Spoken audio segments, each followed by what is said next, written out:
Yo! Yo! Welcome! Is this thing working? Yo, brother.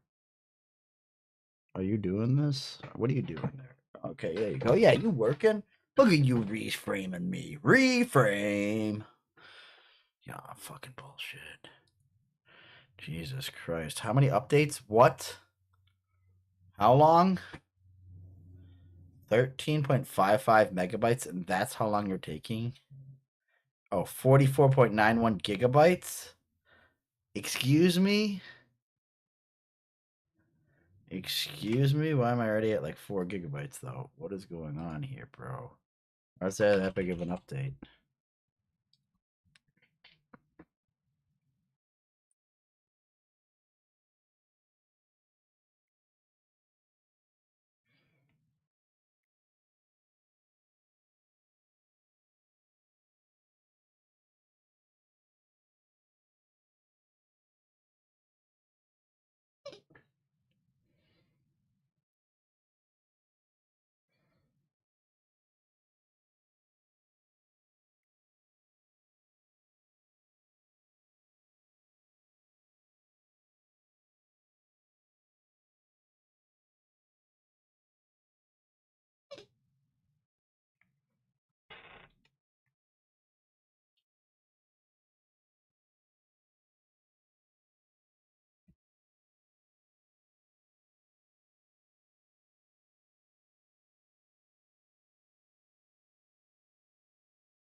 Damn, you're at 40 gigabytes!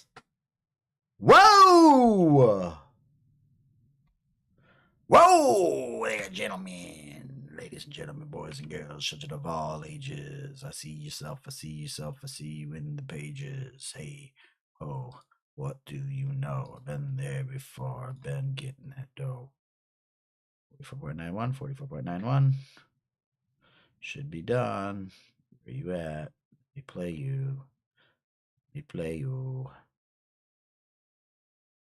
Wait, what? Now you're now you're downloading something else that's gonna take 13 minutes for 12.83 gigabytes.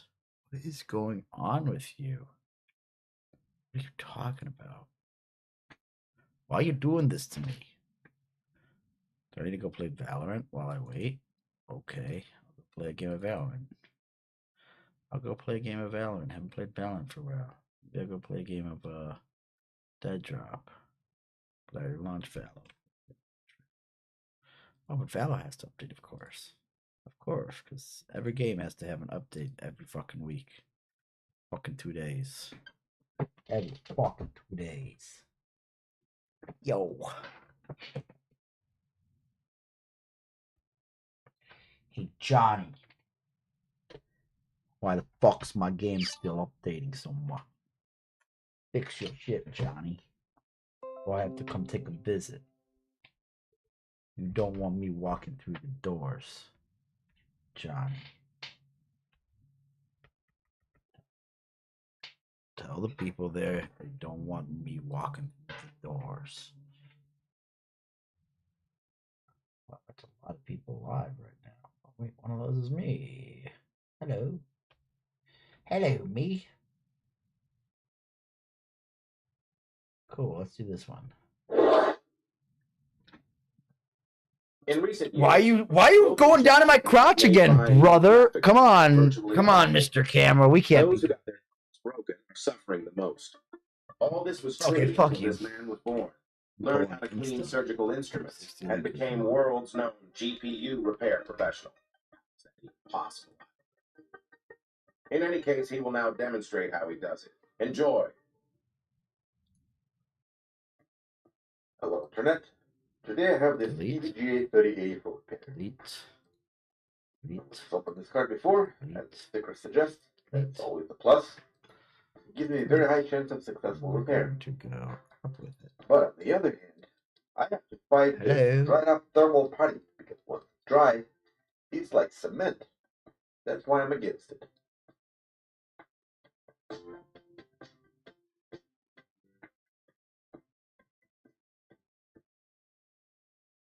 In case I didn't find any short circuits on the board, And power-wise, it looks good.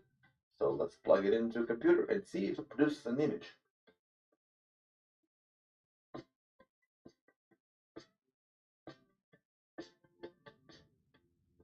It's taking so long. Motherboard gave me unhappy beeps, so we're not going to get a picture from this card. Instead, let's get a picture from the motherboard itself and try to run a memory test. To do that, access BIOS menu and change primary video adapter. While the memory is running, even though I already know which chip is bad, I won't force the computer to reboot. Why are you turning, bro? What? What the fuck are you doing?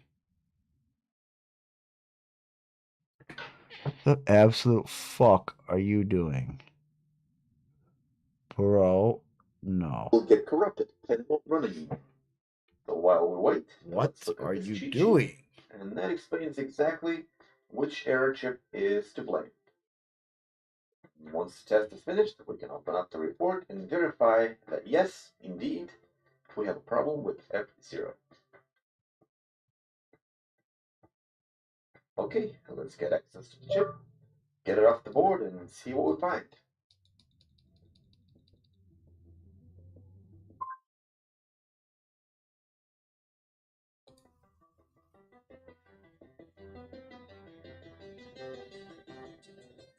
Okay, a little bit.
Okay, chip replaced.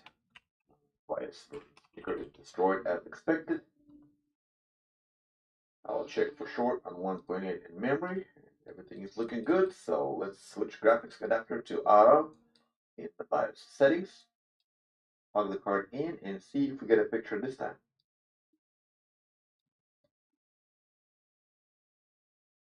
Great, we have a picture.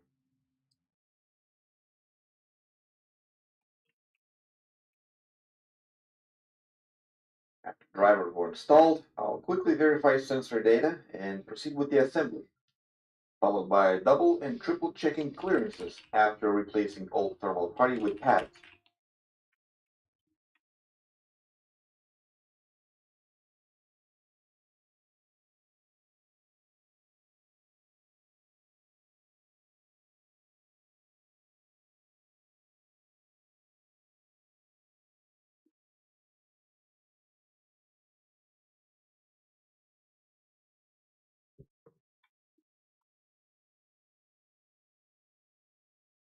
Core is not contacting the heatsink, as you can see by the light spread on the thermal paste, which means these pads are too thick. So let's try a different, thinner pads. That looks a little better, but not even close. So let's go with even thinner pad.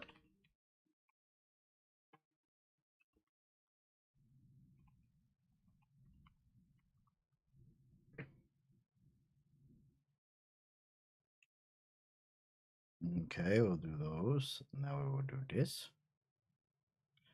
We'll do this. We'll do this. This. Much better, but still not perfect. Rename. These pads were 1 millimeter thick, and I think we need 0.75. 0.75 millimeter pads, but I do have this pasta making machine, so let's make 0.75 millimeter thickness pad ourselves.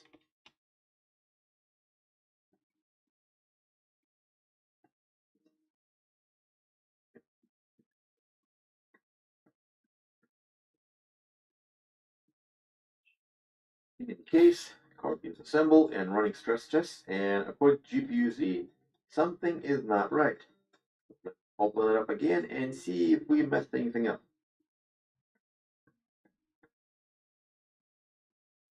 Nope, everything looks good. One exception that the coils on the left were not making a good connection with the heatsink. I don't know why that is. Pad thickness should be the same on both sides. My guess is either the heatsink or the PCB is bent, which is what's causing this. Who knows? I also ended up ditching the original memory pads and put my own, and judging by the impression of the core and the memory, we have a very good contact, which means it's time for another test.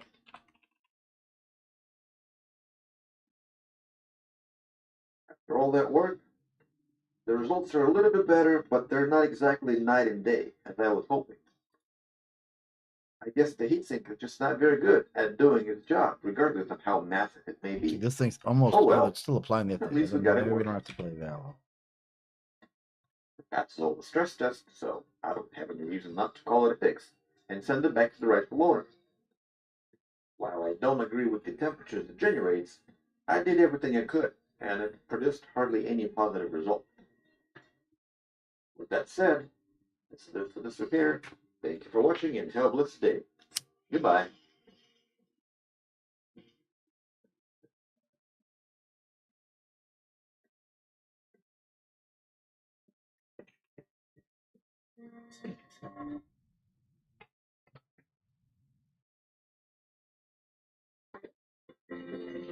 Good morning, John. So last week I watched a movie called Puss in Boots: The Last Wish, which is a weird movie because it is about a YouTuber who gets cancer. And I know what you're thinking. You're thinking, Hank, that's a movie about a cat who has boots. But hear me out. So there's this cat, and he's a performer, an entertainer. He is loved by his whole entire town. He uses his charisma to redistribute money to communities that need it the most, and ultimately maybe he overinvests in managing how he is perceived by a large group of people who don't actually know him that well, and maybe he underinvests in deeper relationships. On the outside, he seems motivated by having a good time, but maybe deeper down, he's actually more motivated by fear. Fear of being hurt, fear of being perceived negatively, fear of losing his status. And now, I gotta take a little bit of a side quest here and tell you that while cancer is currently named after crabs, which is weird, in the medieval period, normal folks would call cancer simply the wolf. And who is the absolutely unnecessarily scary villain in Puss in Boots: The Last Wish? No, I'm not talking about Big Jack Horner, who, yes, is an antagonist, and yes, is unnecessarily scary. No, the true villain is obviously the wolf. So one day, Puss in Boots is having just an amazing time, but then he loses the 8th of his 9 lives. I did it. I am not to be a bad guy. And then this bounty hunter simply appears. And this isn't the Great Gatsby. They're not trying to cover it up. They do eventually just come out and say it.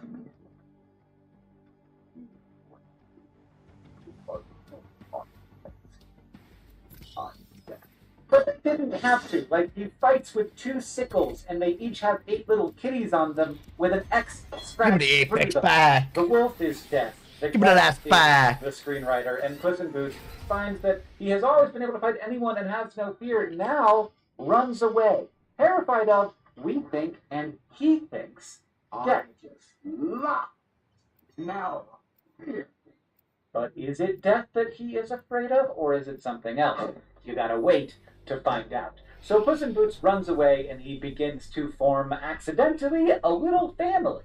There's a romantic interest who's named Kitty Softpaws.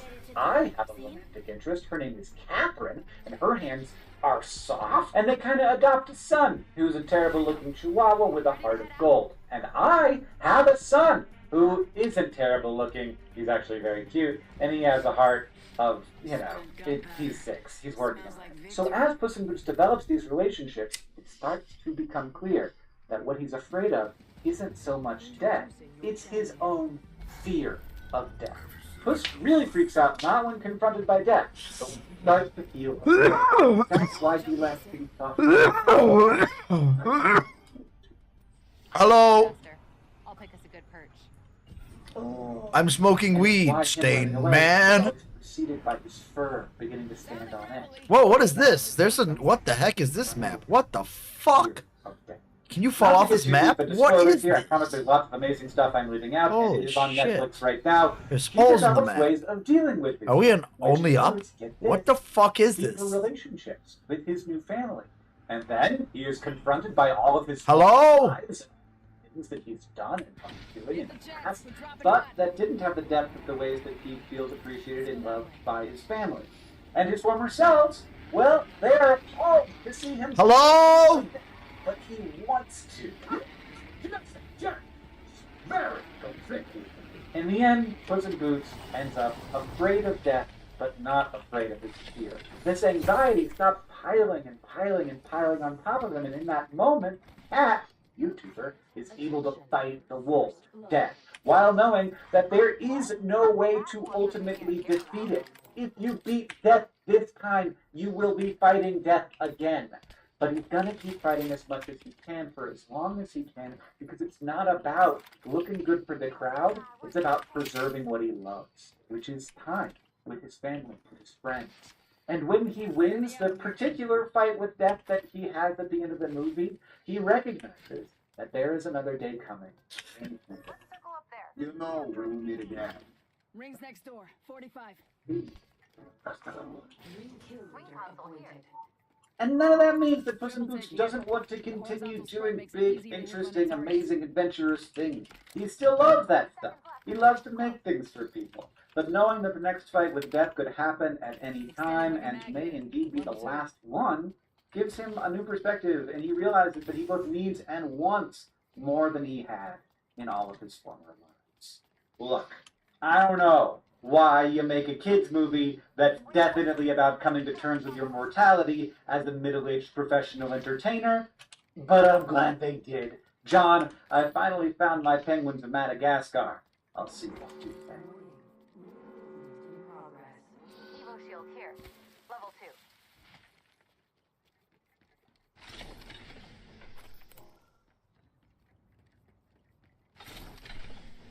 Shield battery here.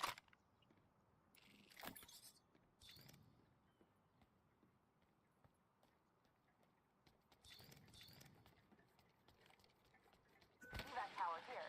Good survival item.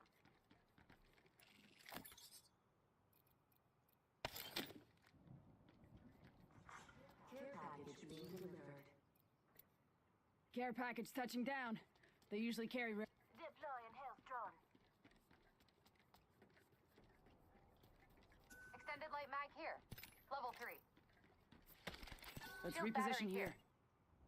Dibs. Laser sight here. Level 3. Gotta hop up here. Turbocharger.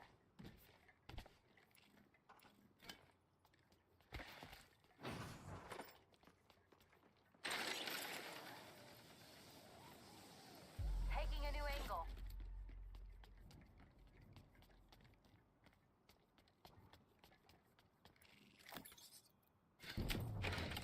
Give him the chimney.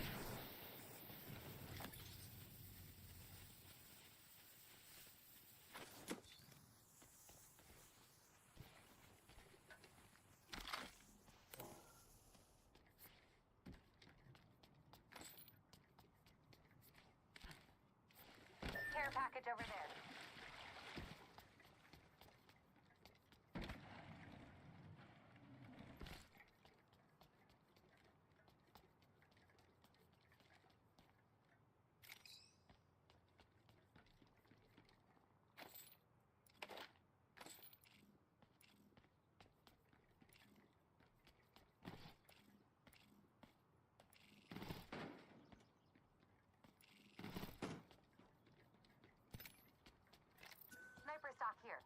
Level 3. Good if you want to keep your stat pack here. Level 2.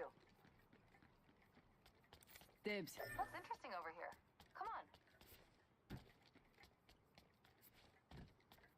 Map show is spread out a bit much. Backpack here. Level 4. Looks interesting over here. Come on. Attention, the champion has been eliminated. New kill leader. Praise pass through here. Standing taller will make them easier to spot. Look, there's a mark over there. Some prey there.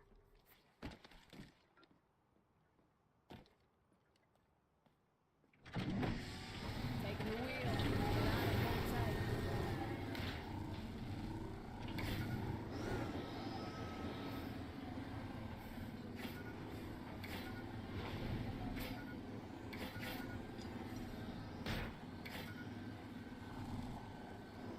On foot from here.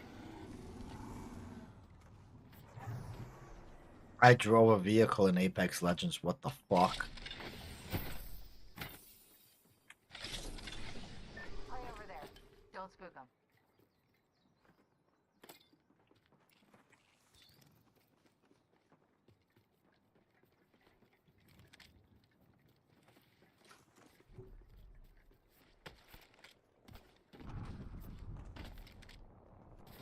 I'm going that way. Come if you forget it. Prey spotted over there.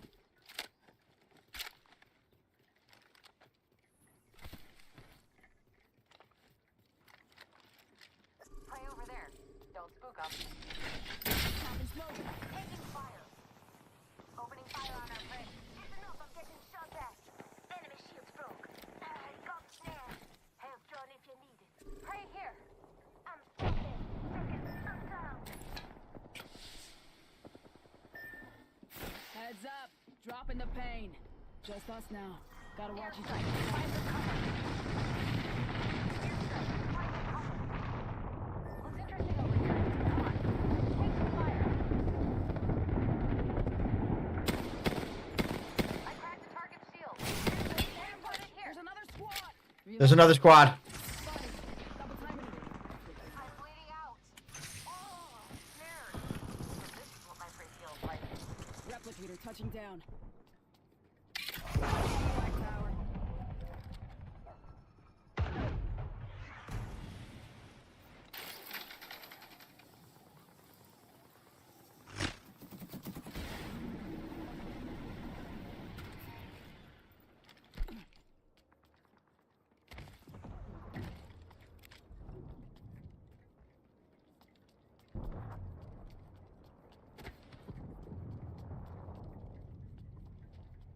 Rings nearby. 1 minute to go. Might be able to go back for your banner. Give me a second. Fuck this.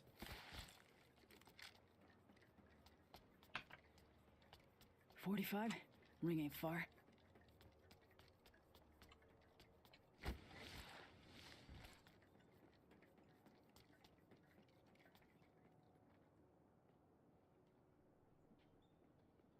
Ring's close. Easy 30.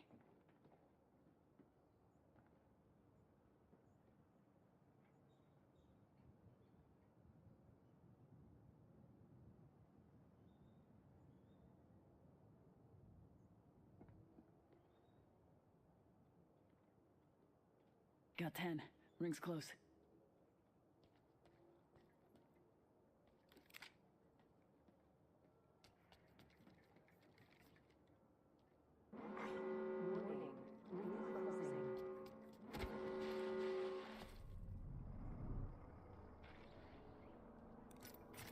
Give my shields a recharge.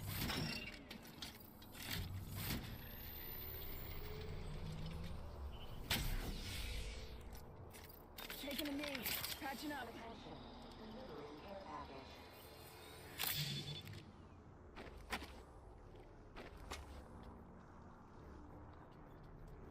I don't even know how to craft a banner right now.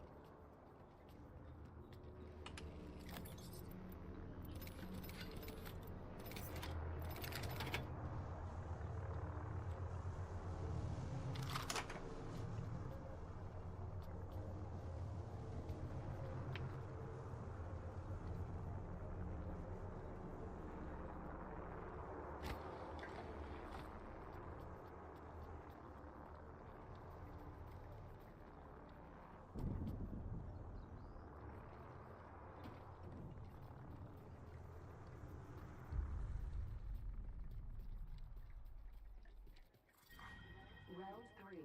Beginning ring countdown.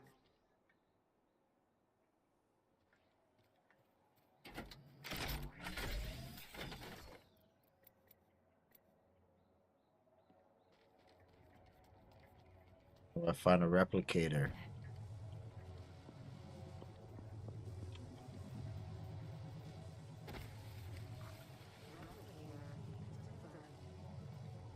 Eyes up. Incoming replicator. 1 minute.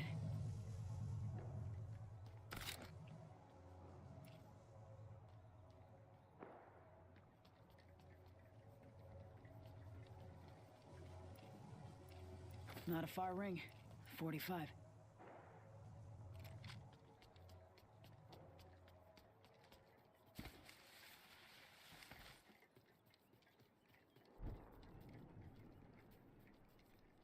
Half of one to go.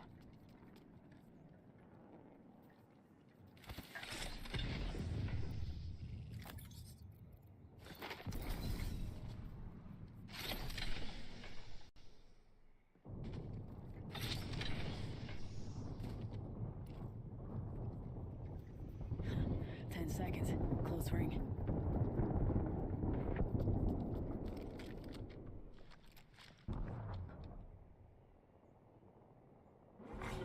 Warning. Ring movement in progress. Good. Care Inside this package next ring. being delivered.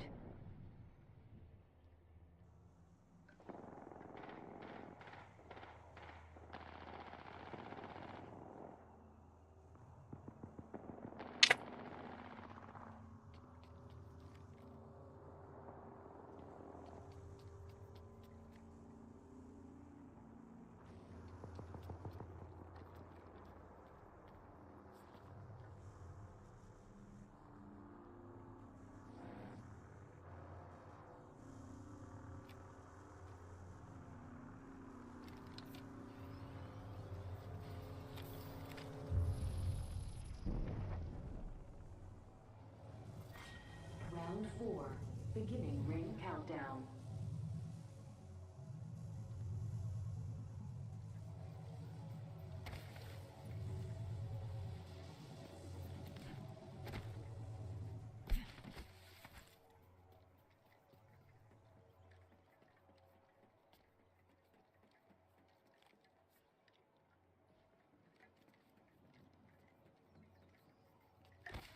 One minute.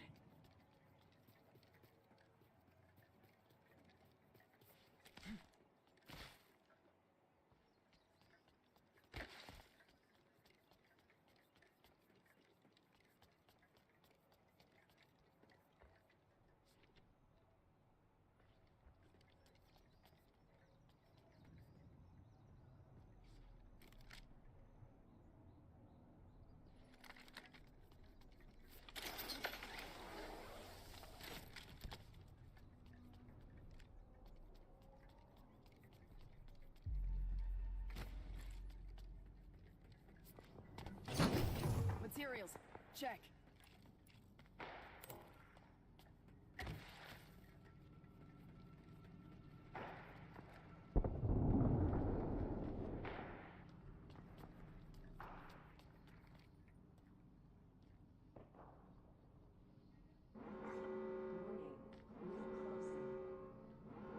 Good. Inside this next ring.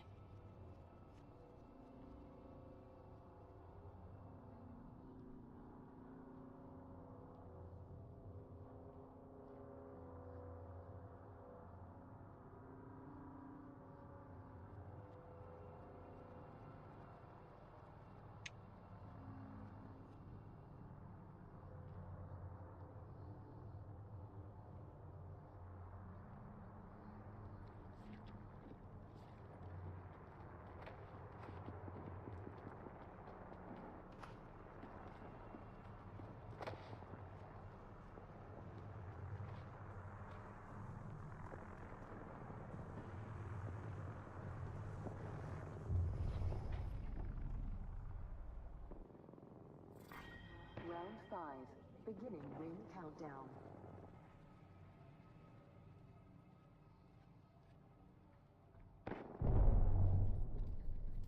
Two more enemy squads. Easy. Rings nearby. 1 minute to go. Got materials.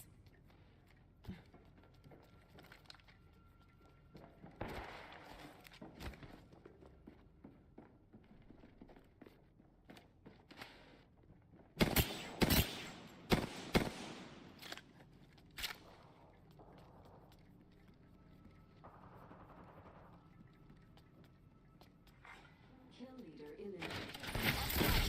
Spotted. Smoke out.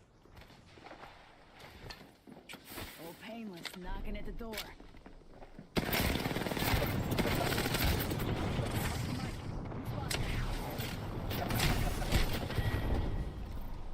And no squad mates to save you? Buddy, here's a tip. Find a better wingman.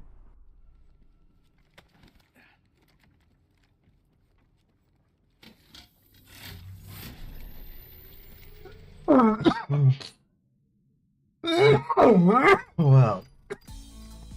Well, sir.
Big dangs are coming for us.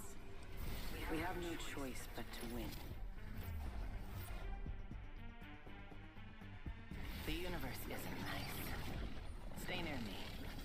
I'm a bit nicer. You made the right choice this time.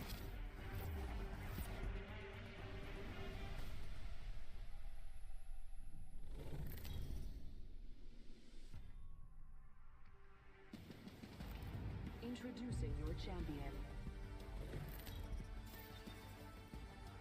Our next thing.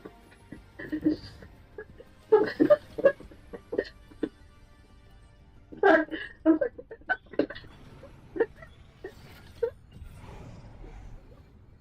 I'm the jump master. AJ Shea,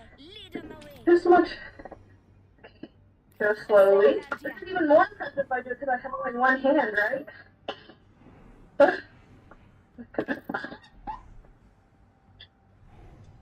Okay.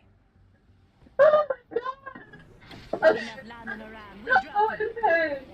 I can't slip and stuff. I can't Excuse me? and point it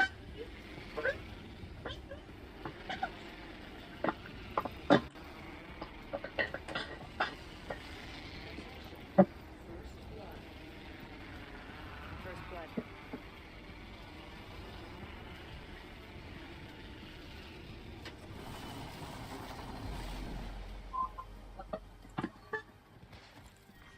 Round 1.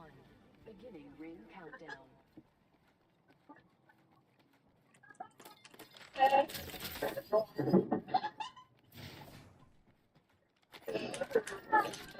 Rings nearby. 1 minute, get close. What you got?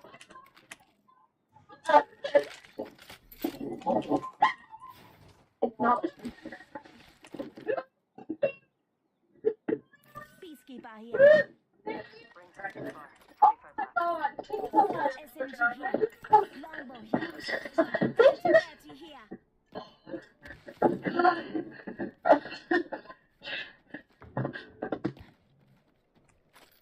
30 seconds, and the ring's Spitfire close. here.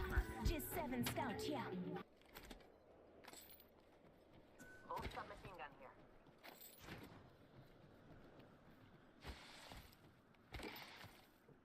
Boop, boop, boop, boop, beep. Come on, the ring's closing in 10 seconds. Eliminated. The champion. Hello everyone, this is your Daily Dose of MRL. I'm gonna watch the medical vlog. I recorded this.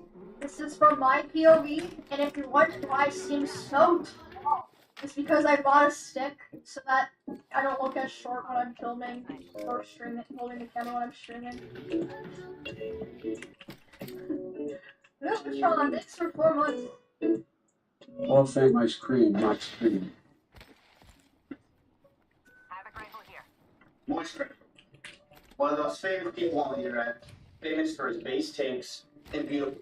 Did you ask if you can react to this? I literally reacted in real life.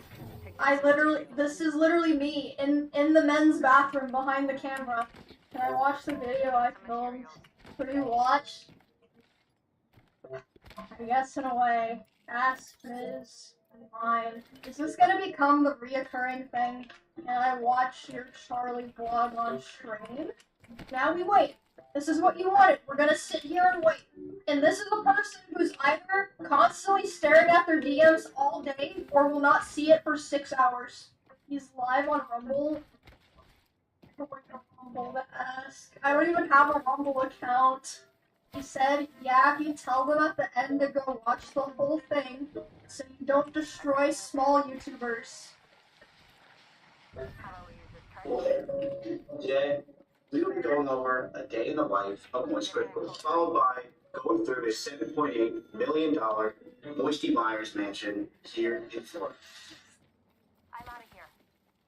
It's Matt. I'm doing great. Sorry, Steve Gregory, have your code so it's just, he's a It's just getting a little bit. Yeah, no, it's fine. You can just walk over. I'll see you later. It's great to see you. Hey, man, thank you. I appreciate it. But you guys can tell it's acting? How? How did you know? Charlie, I'm here to film a video. And you're huge. Yeah, look how fucking tall I am. Where are With we my going? camera stick. We went to Florida to see you for a video. That's really nice. Well, it's like a few hours. I can't wait. I can't wait. Now. Thanks for the tears, dude. It's called hard work. You know that I can fucking react Andy.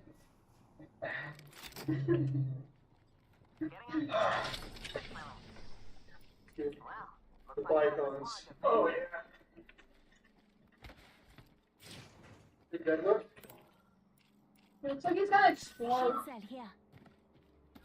Wow, I mean, when did you get your own gym? I mean, I just keep it a secret. I don't want to flex or anything. So, and a little bit of life from Charlotte. What's critical? And his little chocolate factory he's got going.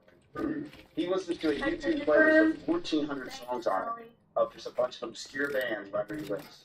Charlie, would like to come along. I spend the better part of 2 decades now collecting fundamentals. Brett seems so tall behind this camera. Last thing I ever did get at is that thing for 15 minutes. Game City, baby. No. Oh. Absolutely. I was so excited.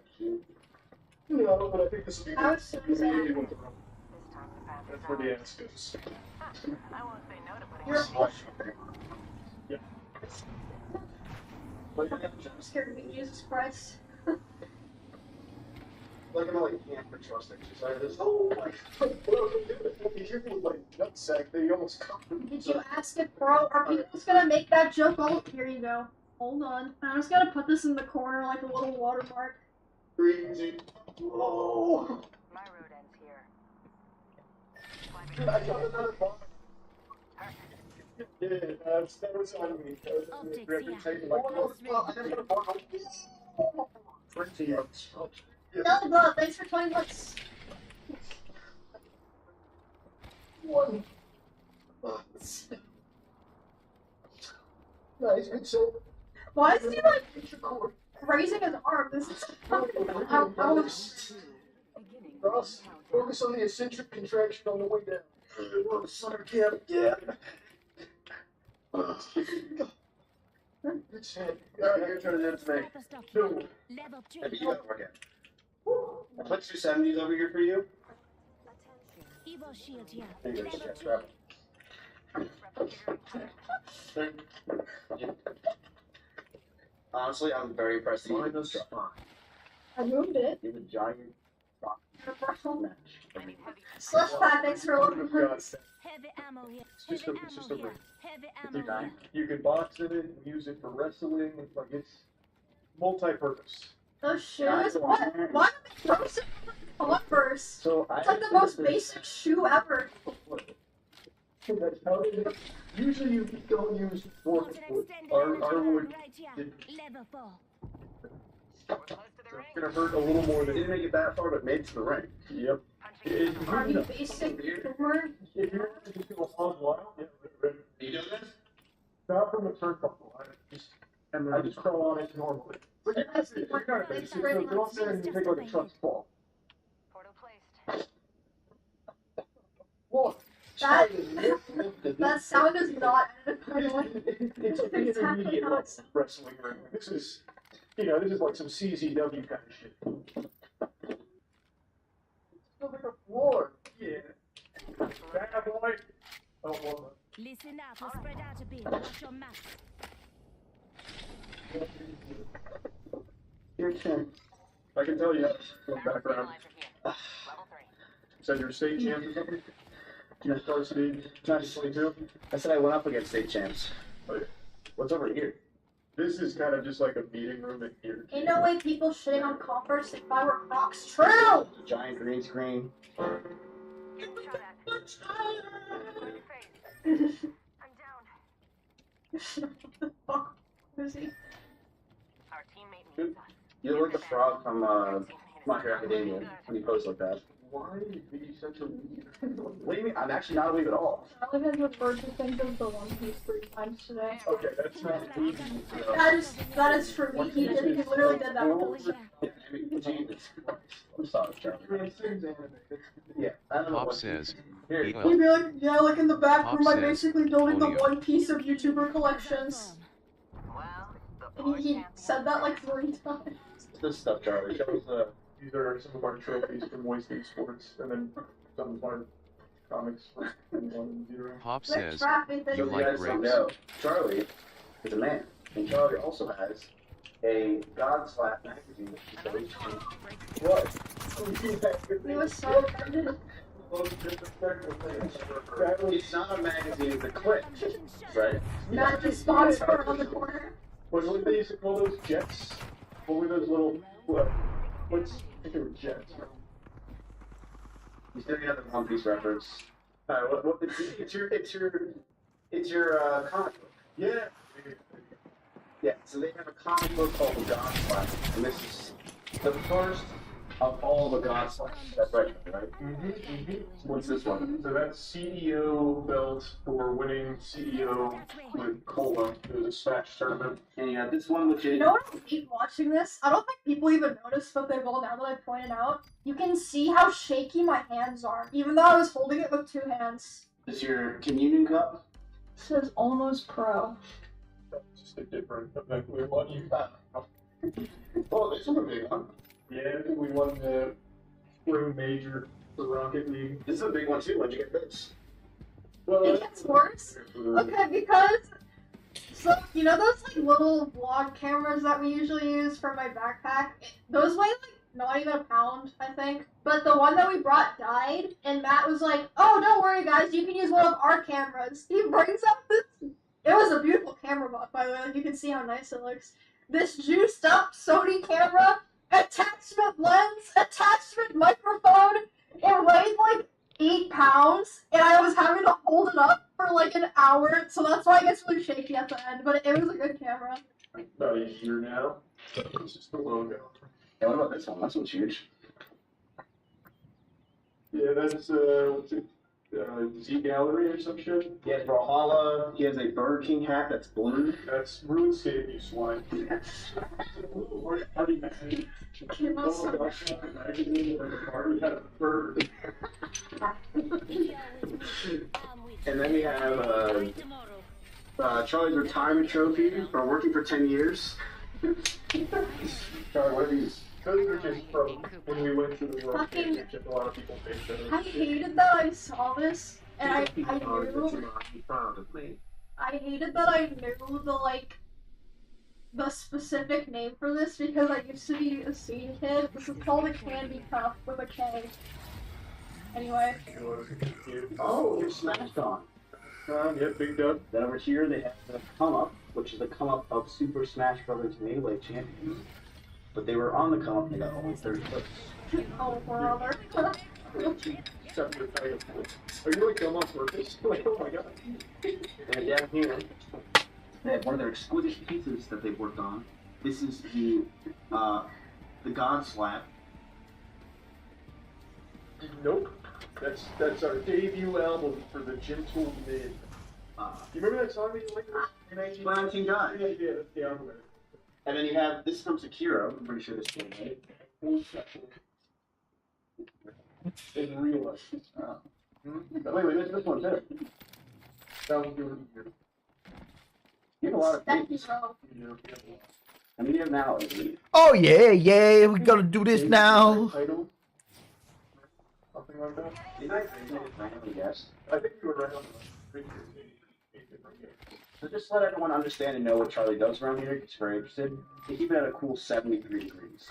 Just wanted to throw it out there to let the people know. 73 degrees is where they keep it at. For some reasons. It depends on what expansion I'm playing. World of Warcraft. If it's Cataclysm, 88. If it's Wrath of the Lich King, 52. Yeah, exactly. If it's Rain Crusade, 70. Because that's level 70. But it depends on what expansion it is. By the way, chat, crap. By the way, YouTube, this video is sponsored by Starforge. Charlie runs the Starforge PC. Well, and part of the company. We work on it together. In fact, if you did the tour, you probably saw like 12 Starforges in there. It's all we use because they're by far the best species. Remember, So I Starforge love the is used Starforge, for where your the PC will be CDR cooler tournament. than what's critical is entire important. Charlie, why don't you show us your beautiful kitchen? Yes. Exclamation point Starforge. Wait, guys, it's Forge Day. We're having sales. And today's the last day. Okay? We're doing some cooking content here for a while. I'm not much of a chef, but Oh, yeah, I sure. tried Wait, for yeah, a today's the while. last day. Not so much these days, but this whole kitchen actually was built as a studio for that show. I know we canceled the show. Little chef. Yeah, Bristol sold. What's coming time? It was a cooking show where I learned to cook with friends. Oh, that's terrible. See, I like that you buy friends. You just do things with your childhood friends or friends around. Yeah. Well, it's nice to do that. You know, I wish someone else hung out with friends. You don't have friends, you have like business partners. You don't have like associates. I would say I think it's nice for someone else to do it. Okay. Not you. Not business partner.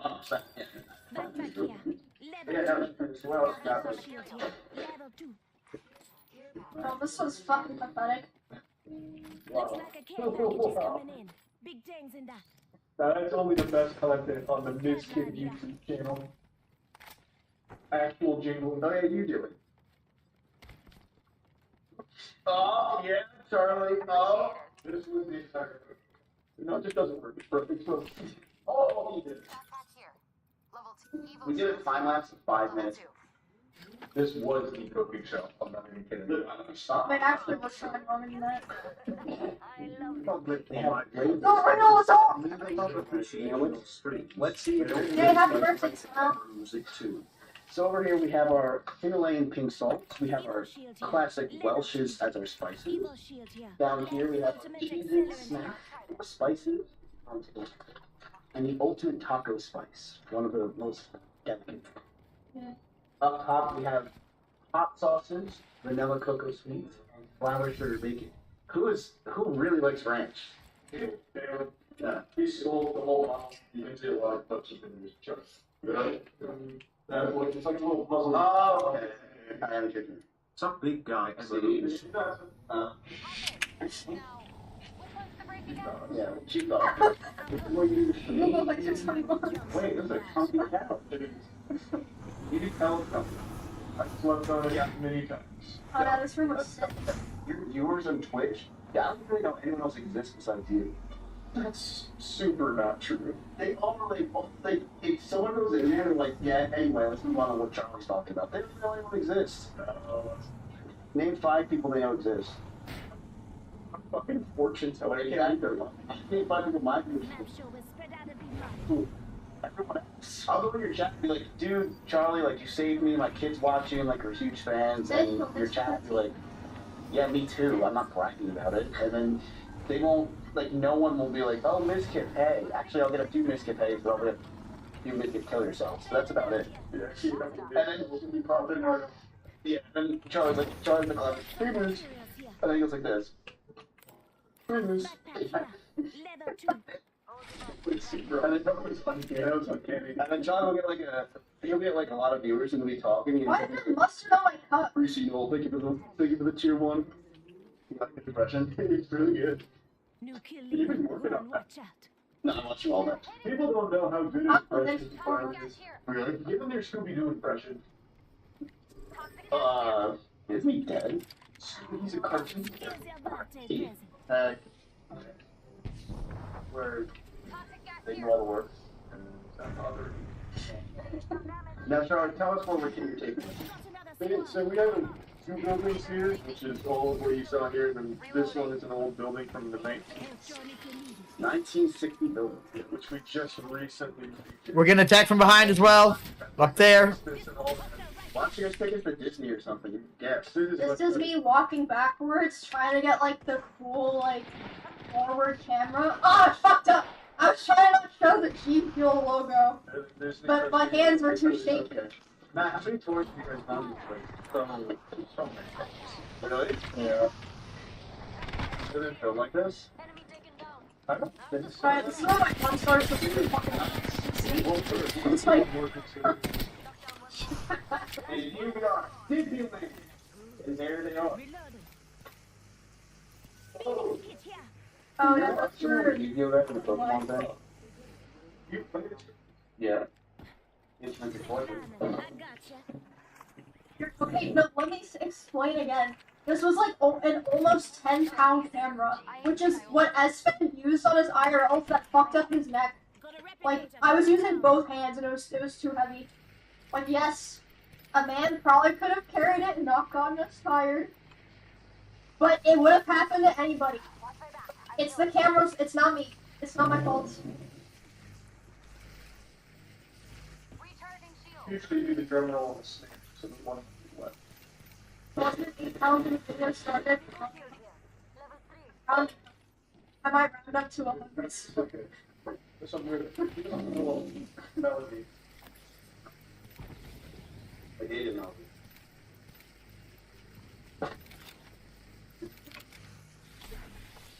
One minute and the ring's a stone's throw. Even if you throw like a baby. There's a real rhythm there, real. Watch not playing. Then it goes into like a build some point like 45 seconds until the ring closes.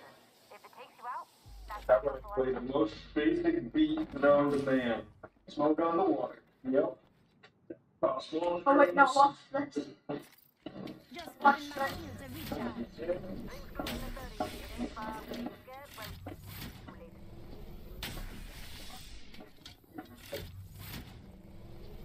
Alright, I'm here, so I'm here to one. Not bad. D&D is far dirtier. You guys are losers. They don't look a lot of C. Yeah, next time you see it, you won't be saying that again. You're gonna be like, you're losers. Yes, this is expensive loser. Wait, you guys stream this? No, we recorded it, but we will stream it eventually. Want to play a game of horse? If you want to play a game of horse, I saw you shooting a basketball last night. It could be the Good thing I wore my closed khaki Why did he pants. cut out the shit talk? Me and Charlie and Matt are gonna play horse for $10,000. Care package coming down. Replenish the stores. Okay. Get that? Yep. This is actually branding they stole Why did that from not sound like you? I'm trapped! We're playing pig. Tagged him. Prey's been hit.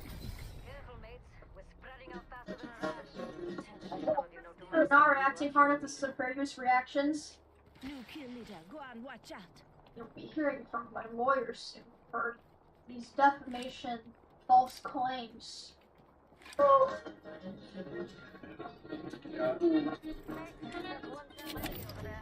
Here's your birthday present.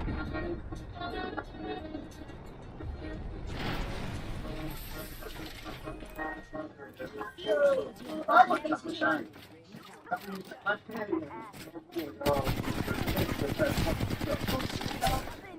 What the fuck? Who is this guy? I thought he was gonna miss, I didn't know that was... Dude, chill, the shout out will come. I'm waiting for the video to be done.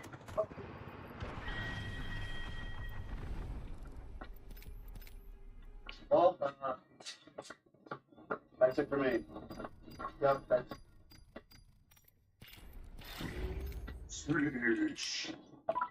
I watch speed every day. How can I not do that? That's so cool that he owes us 10 grand. 10K! No, I owe you 10K each. Oh, I'm gonna put you in with the folder. You have to match the sequence though with Tony Hawk. So you can cross over. You have that. You give it the dozy dough. It's the dozy dough not speak in over 3 decades, Charlie bringing it out of nowhere. Just like he brings out his One Piece references. Incredible job. Matt, go for the My left. Tamagotchi went to sleep. It's 8 p.m. You're such a worm. I thought we were having a fun game of horse. We're at the ghost.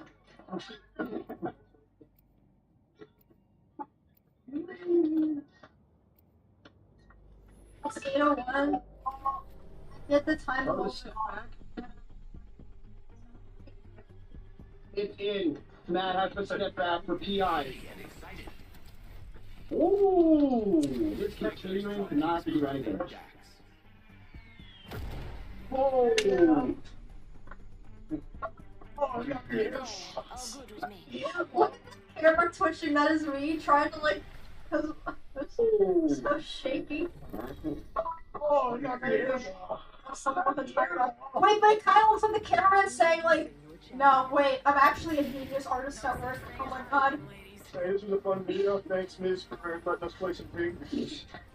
Alright, boys, that is the end of the video. That is the end of Moisty Myers. We've gone through everything. We've seen every single building, all the treasure chests. Big shout out to Moist Critical himself, and then also we have Matt, who's fantastic, who runs Oh, Charlie. that's still me. And then Henry, who did stuff. You came looking for Yeah, I mean, did a lot. Found your He played first. the drums. Played the drums. I played the Got in from there.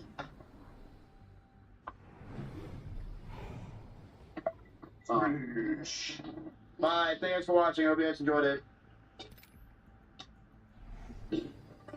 Replicator there. Get ready. Oh. Let's explore that way. What? Why is that funny?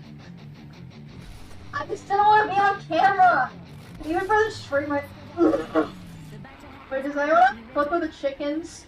Oh my god. Yeah, guys, so here's the video. Watch the video. Shout out to Darion. Look, chickens!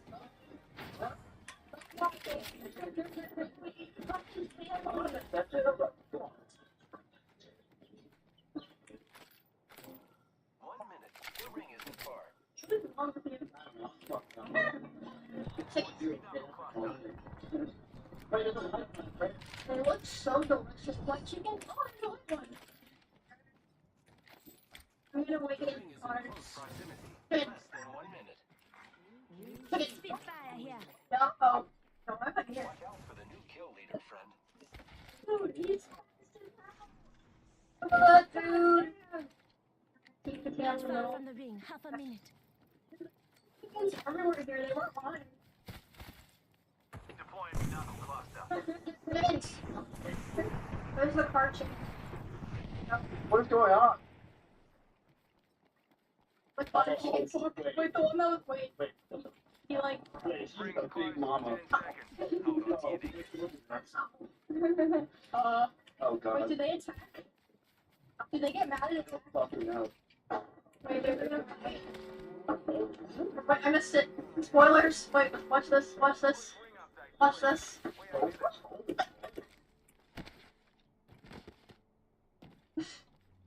He literally got fish. Those chickens have some crazy talons on them. They sure do.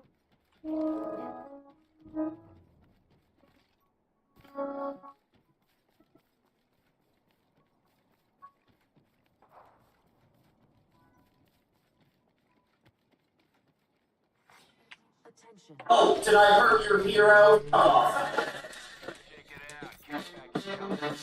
If you go back in time and witness one particular moment in history, which moment would it be? So I couldn't change it. I would just see it?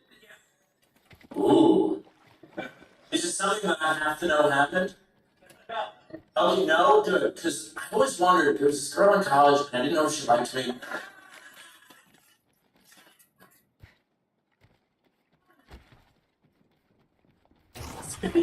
Just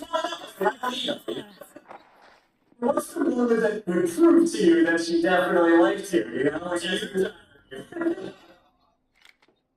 Like the scene is just like goes back in time just so we can see as he said some funny joke to her and he walked away and she'd be like... He's really hurt. He's right here. He's very hurt. He's alone. He's trying to... Yep. He's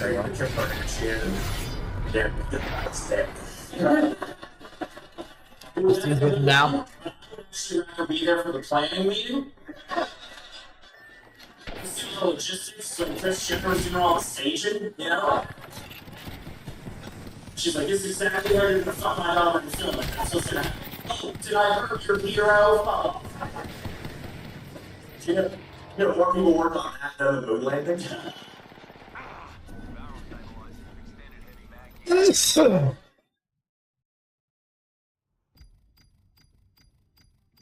See the original video of the sex tape.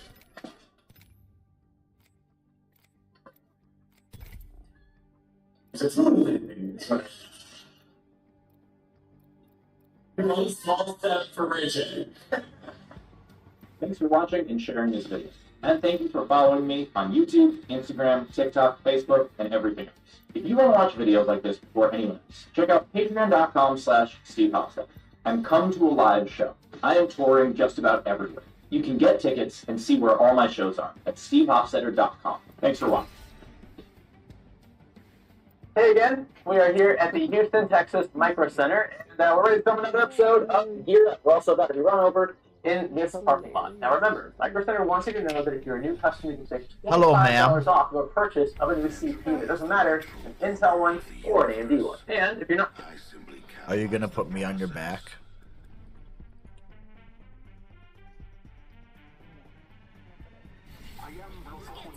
If your heart's in the right place.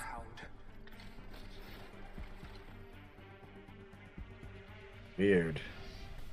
The future better be good over here. I'm super stoked, so excited. I'm craving that. I'm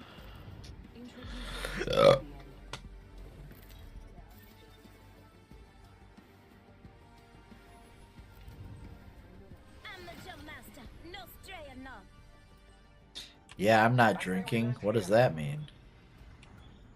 Landing in this area yields a high probability for success. It's Friday, and it's not my state. Up in there? Where are we going?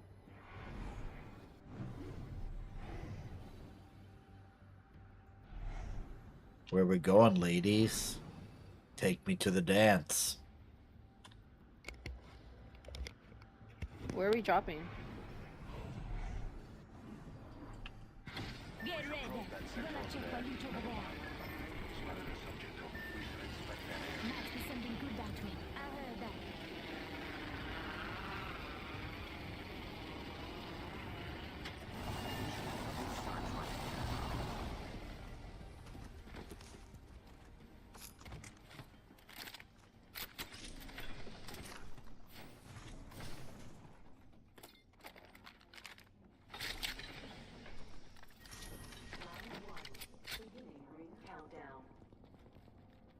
We have the benefits. We are inside the ring.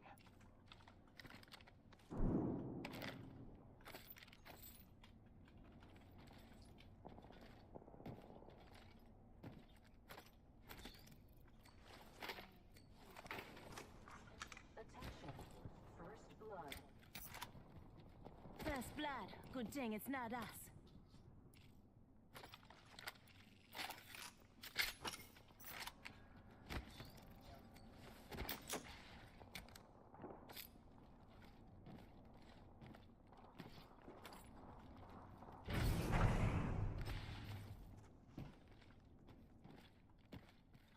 I've discovered the location of the next ring.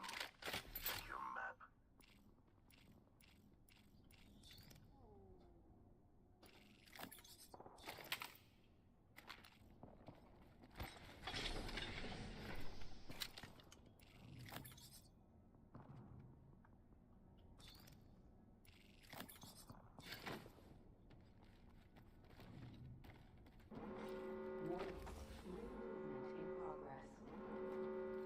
We have the benefits.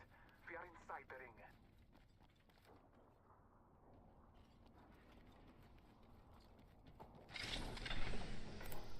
Evo shield here. Level 2.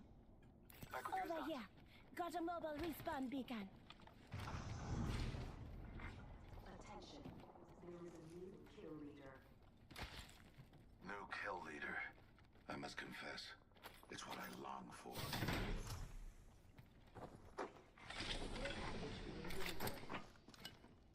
Care package on high.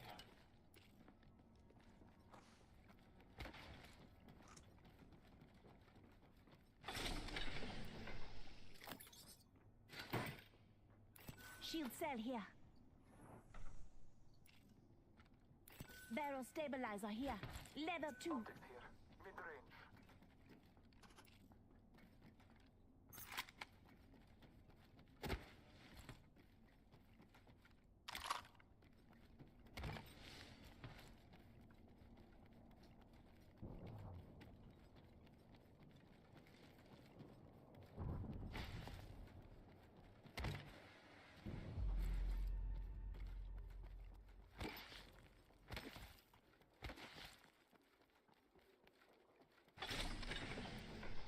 Evo shield here. Level 2.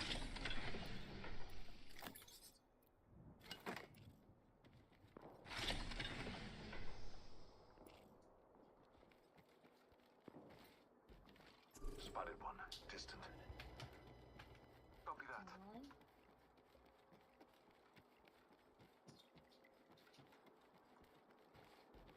Breathe it in. I still see everything. Another variable for the lab rats. Calling in a lifeline package. Getting shot at. I have shattered the subject down. Reloading. Placing an independent variable. Evo shield here. Level 3. Be aware of the new kill leader.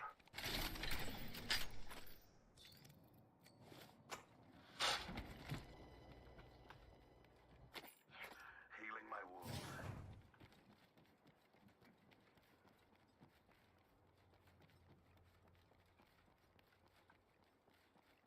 Target spotted here. Marking our surroundings.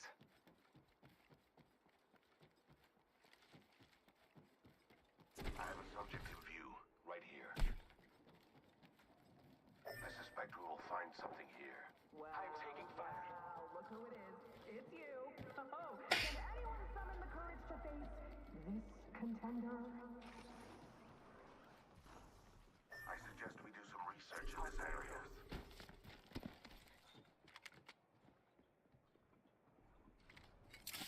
Deploying a variable. Hostile over there.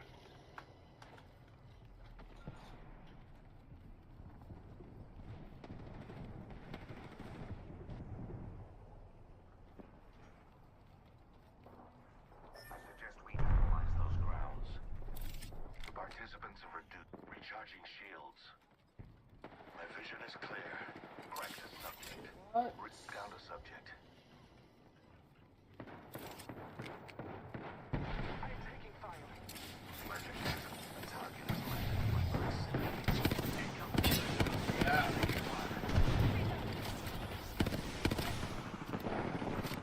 Recharging shields.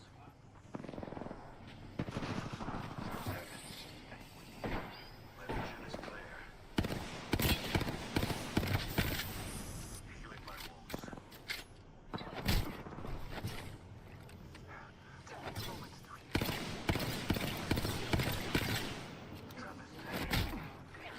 Follow.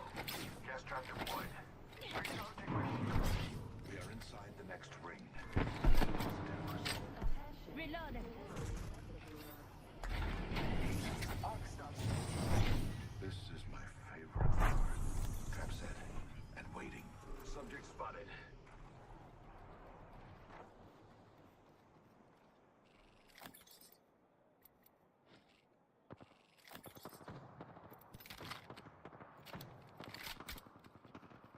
Another variable for the lab rats. Let's go to this area. I have a subject in view, right here.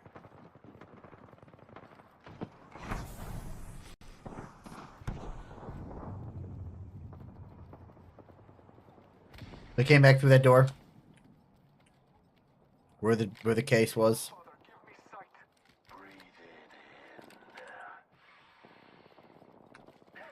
My vision is clear. Leaving a gas trap behind. My vision is clear. Getting shot at. Battling the enemy.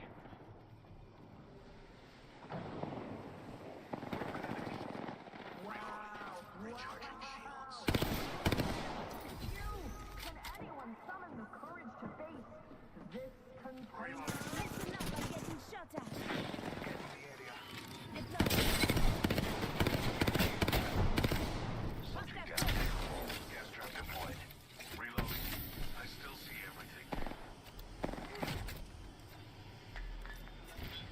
Just giving my shields a recharge. We've got another squad. I'm up.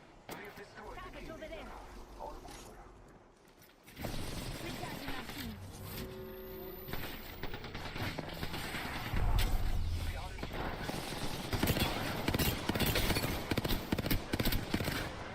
Broken now. Shields are reloaded. I still see everything.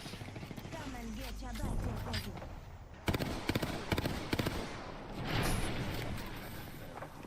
Shields are recharging.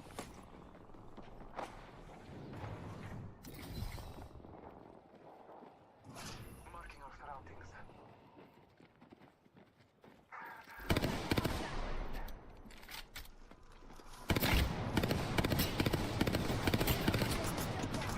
Taking fire. Recharging shields. Recharging my shields. They came around. They came around. I have a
Misael_Mage says, no hell.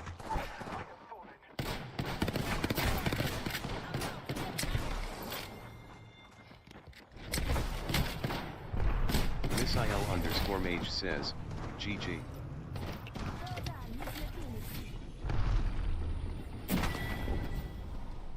Knowledge is power and pain. Scrappy DP says, sorry. Extrinsic he says, SSR. Body shield here, level 4.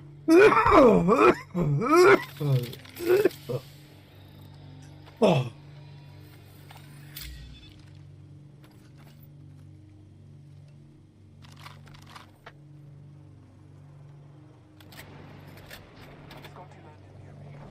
Stay alert. Making contact with enemy.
First up in the news with XQC, now XQC got called out for React content by H3 during a live stream debate. After the drama passed, XQC is now threatened to expose a lot of haters that jumped on his throat for making bang on reaction videos, with big streamers getting called out for lazy content that doesn't transform the clips they are reacting to.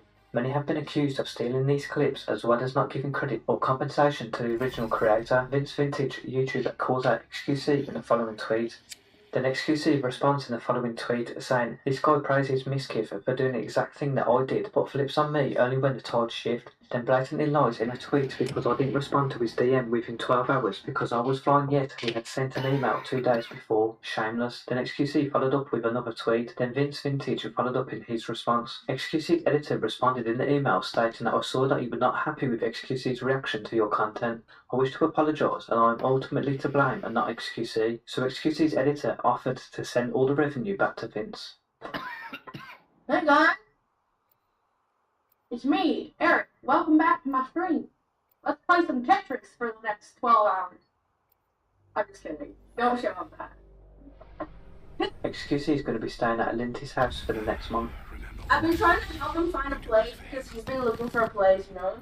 I have, like real estate friends. I was trying to help him with everything, and there's so much paperwork, there's so much, and he only needs a place for a month. So he's just gonna stay here with me for a little while. Yeah. It was just too much work. Like. Aiden Ross talks about X being happy. Oh man, so these people are so deep in. That's why I told X. You know, there's a lot of snakes at your side of the community. The happiest I've ever seen X. On stream, we're laughing at everything, we're smiling. X having the most fun of his, like, people on his own community. You genuinely love and care about the guy. He's having fun with it, bro. Laughing, locked in and everything going on. He's having fun with everything, bro. A lot of people got real life inside of the streamer's life, bro. People, I told X, I said, when you live on the internet, you live on the internet. It's depressing. It really is. Jack learns about Mecca. If I watch them all, where's the I'm so bad at this stuff. Please don't. Where's that? Okay. McDonald's? McDonald's? You know, religious place? Mecca. That's Israel, no? What's Mecca? What's Mecca? I don't know. What is Mecca? Mecca is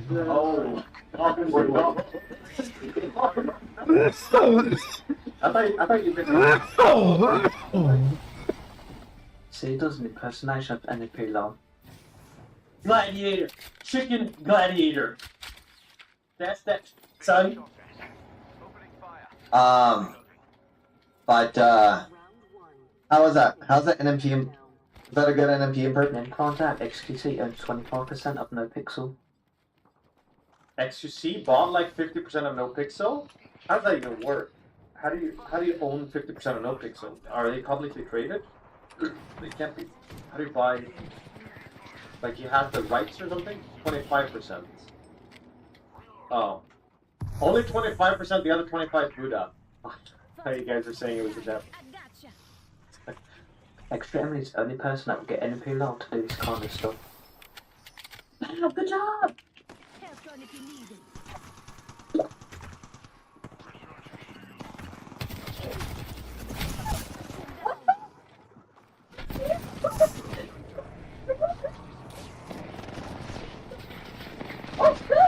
Women don't drop hot anymore.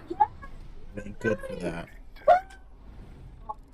Are you scared? Oh. Are you okay? Are you okay? Are you okay? Oh. You're doing great. Oh. It's horrifying. Really? Get the content thief. Title and the exact thumbnail. The only reason for anybody to do that is to confuse search and discovery and cannibalize views from the original. That is the only reason to do that. Do you have any to back it up? Did I have to the opposite? Dude, it's the thumbnail and the title. Don't you see that users will be confused? What is it, Dominican? Don't you think so? No, the sync is in a different spot. Not bro. It clearly doesn't, bro. Well, that's because you just post a ton of shit there. No, you don't put any effort into it. Okay, and why do you think that is? Because you don't give a...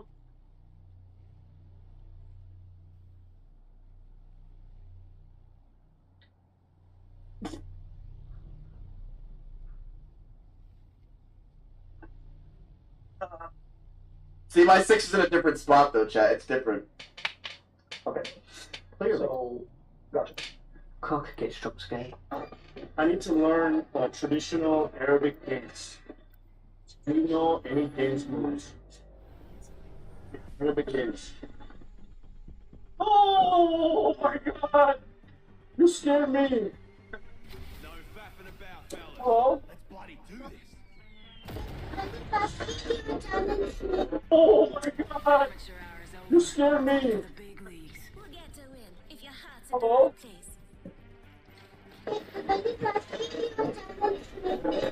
What? You're playing? The channels. Can I get like? Can you take like 2 steps backwards first? Like you're like very close. You know what I mean? Can you like move back a little bit? Okay, thank you. Channel name is COOK. Okay. Yes. Okay. Yes. Yes. You got it? Nice. Tell your brother to stop being a baby and we can film himself. Storm hands triggers flooding in Norway. Imagine if this is your god. This might be a good place to land. Hydro-powered crystal farming, well, yeah. This is how it's supposed to look. A little river. What do you think of Barbie? That fat Barbie? That's not my Barbie. Oh, that's fine. Stop that.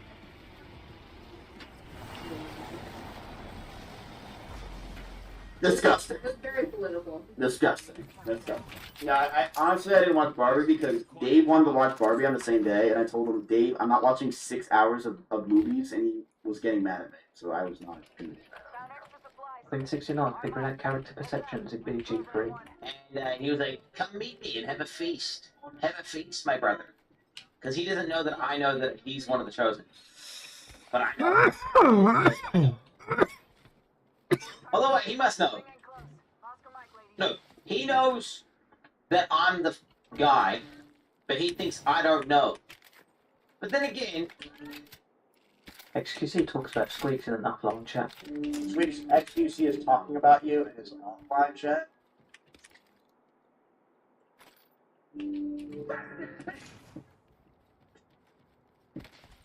Backpack here. Level 2.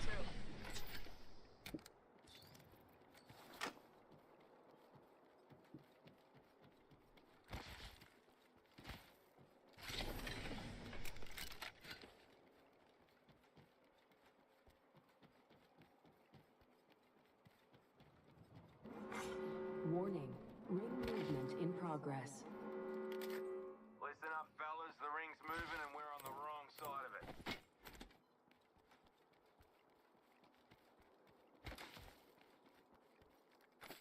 Backpack here. Level 2.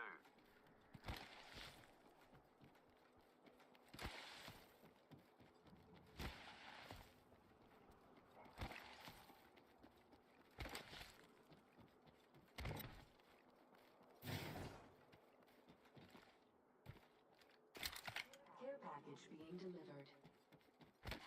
You got some extra supplies. Helmet here. Level 2. Mind those headshots.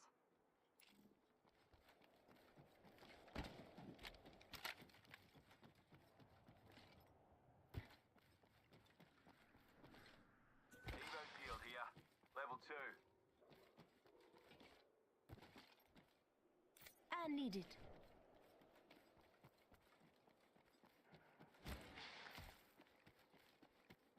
Evo shield here. Level 2. I need it.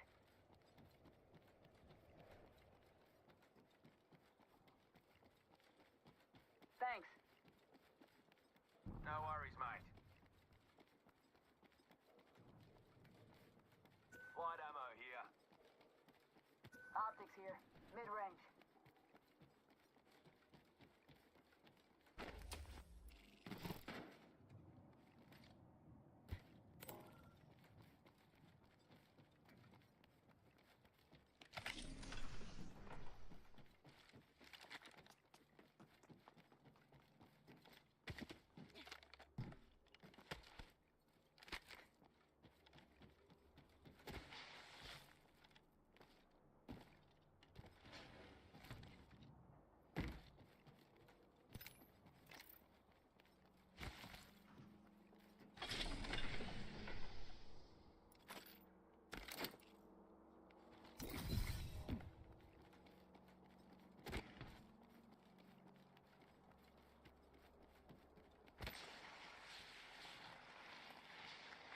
New kill leader appointed.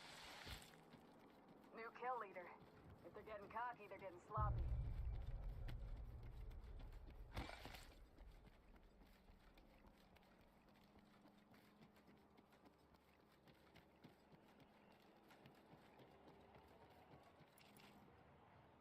Barrel stabilizer here. Got an extended snipe. Knockdown shield here.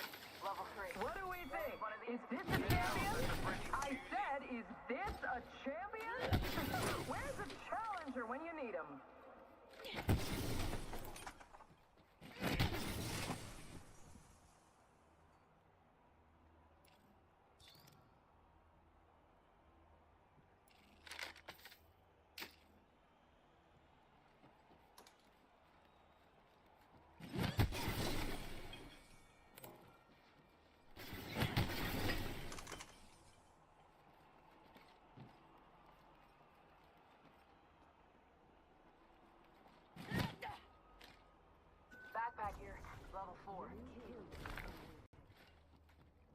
New kill leader. Eyes out for him. Healing up. She'll be right.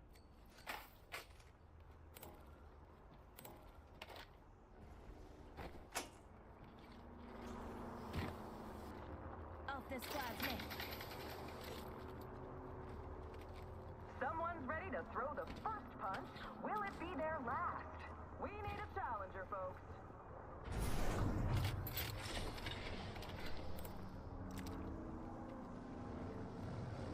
Healing. I'll walk it off.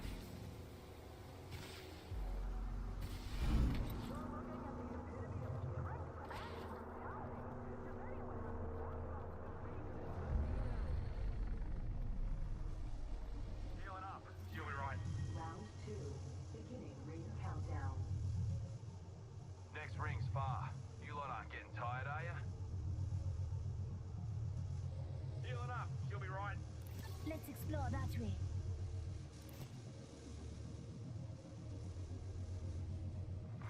Attention, delivering replicator. Got a replicator coming down.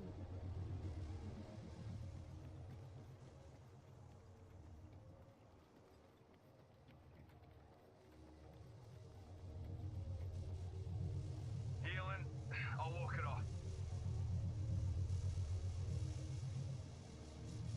Get over that rail, dude.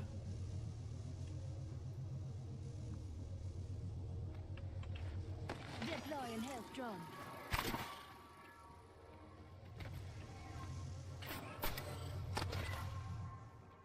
Rings nearby. 1 minute till close. Andrew says, thanks.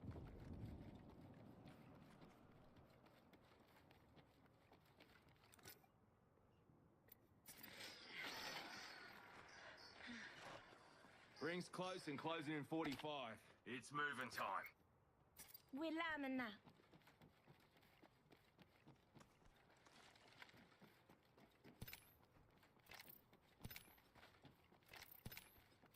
Ring aim far. On the far side, we should either move down to the right or.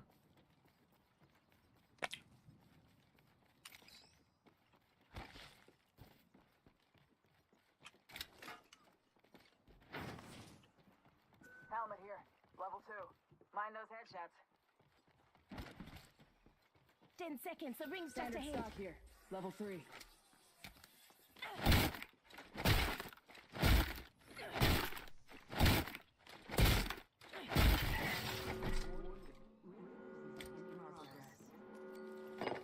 Ring's moving. Hustle up.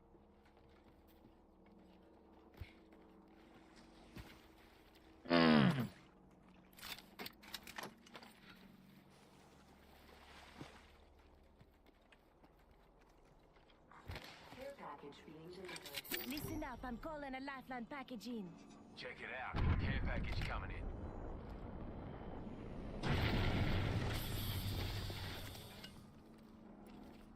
Evo shield here. Level 3.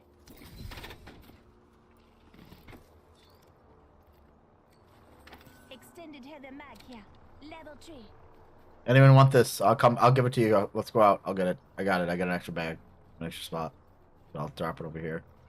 You get behind me and I'll drop it.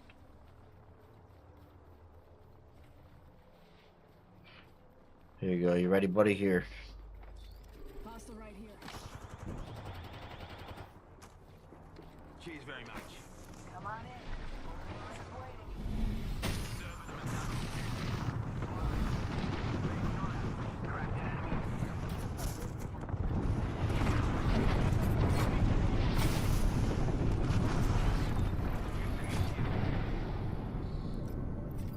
Just giving my shields a recharge.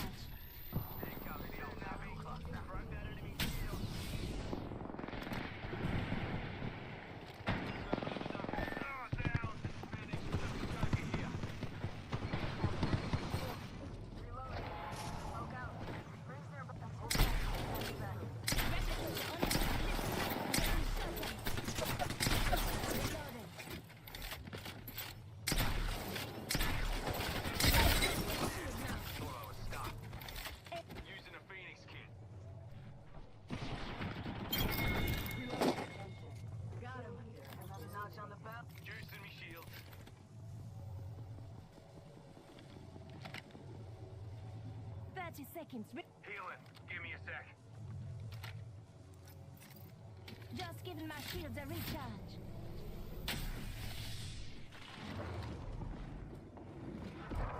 Syringe here. They're shooting at me. Broke that enemy shield. 10 seconds and the ring's close. Enemy squad's dead. The meek won't inherit the earth today. Recharging me shields.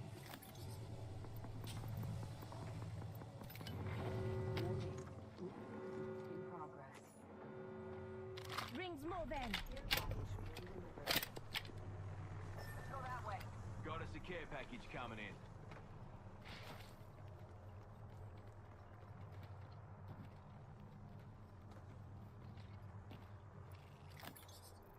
Bloody-o.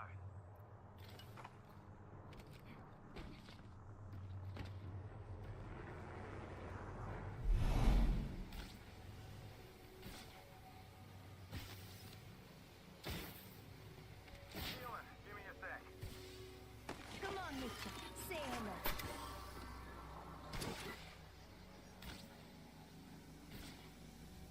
I'm down. Kill leader appointed. Recharging me shields. You're a kill leader. Call him if you spot him. We aren't in the ring. Check your stations. I don't even fucking die there. Enemy spotted. Don't even get me. I'm leaving. This is ridiculous. Oh, fuck.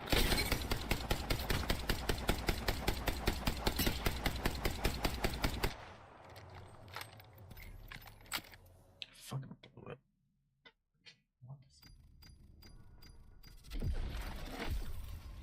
Loser! Loser ass fucking loser.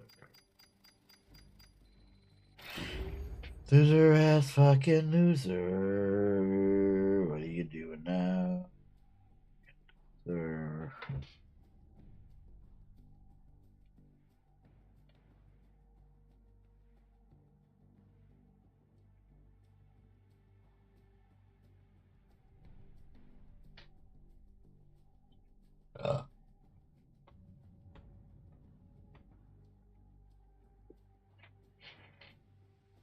And if you're not feeling a pre-built, you can always swing back to the build your own section. Or you can even have Micro Center build your PC for you, thanks to the guys up front. Now, this is our third day going, so I need a little bit of energy to get us through. This is actually the last day we'll be here, and we have 2 more showing up for this season.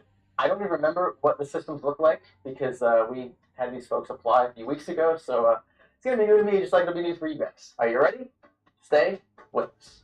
The Antec P20C is a beautiful mid-tower PC case fitted with a massive metal mesh front panel, 3 premium fans, and loads of additional hardware support. Install both a 360mm AO up top and up front simultaneously, or up to 3 140s up front. Take your pick. Each case includes USB 3.2 Type-C support, plenty of rubber grommets, cable tie points, and more for an ultra-clean build that doesn't sacrifice in the way of function. You can even fit oversized dual CPU motherboards in here for a crazy workstation build. Choose between the white variant with matching white cables and hardware, and the black ARGB variant with 3 ARGB fans and hub included. The Antec P20C is the one you don't want to get away, so consider it for your next PC build. I've already followed through. Learn more by clicking the links below.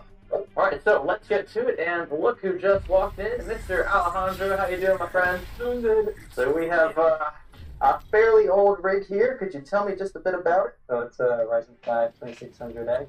I have Adrenox 6600, ASUS B450M motherboard, 16 gigabytes of DDR4, couple SSDs. And how long ago did you build the rig? 3 or 4 years ago. 3 or 4 years ago? Okay, do you know how much you spent roughly on it? 700? 700? Okay, not bad. It's possible you win that or more just from spinning today's wheel. Right, so we have a decent starting position, and I think there's certainly things in this rig that we could recycle, depending on the budget. Speaking of, let's go ahead and get that wheel set up. Unfortunately, Alejandro, I don't have the big 36-inch wheel. You probably saw it season one. But I do have it on my laptop, and we modified it just a little bit. So this is our wheel, and you'll notice there's something slightly different. We've got prices anywhere from $600 up to $1,200. Where is that? It's the red tile. And instead of the spin again power that we had in season 1, we've got add 100. So if you land on that, again, it's $100 off whatever you spend after. And I will disclose that most people have scored somewhere around $700 or $800. I don't know why nobody's scored higher than that. So maybe you can finally break the cycle. Are you ready? Yeah. All right. Go ahead and click with the mouse that center spin button, and let's see what happens. The next ring's far. Do not get caught outside of it. Ooh. Oh, okay. Rings close and in. Start. Shotgun bolt here. Level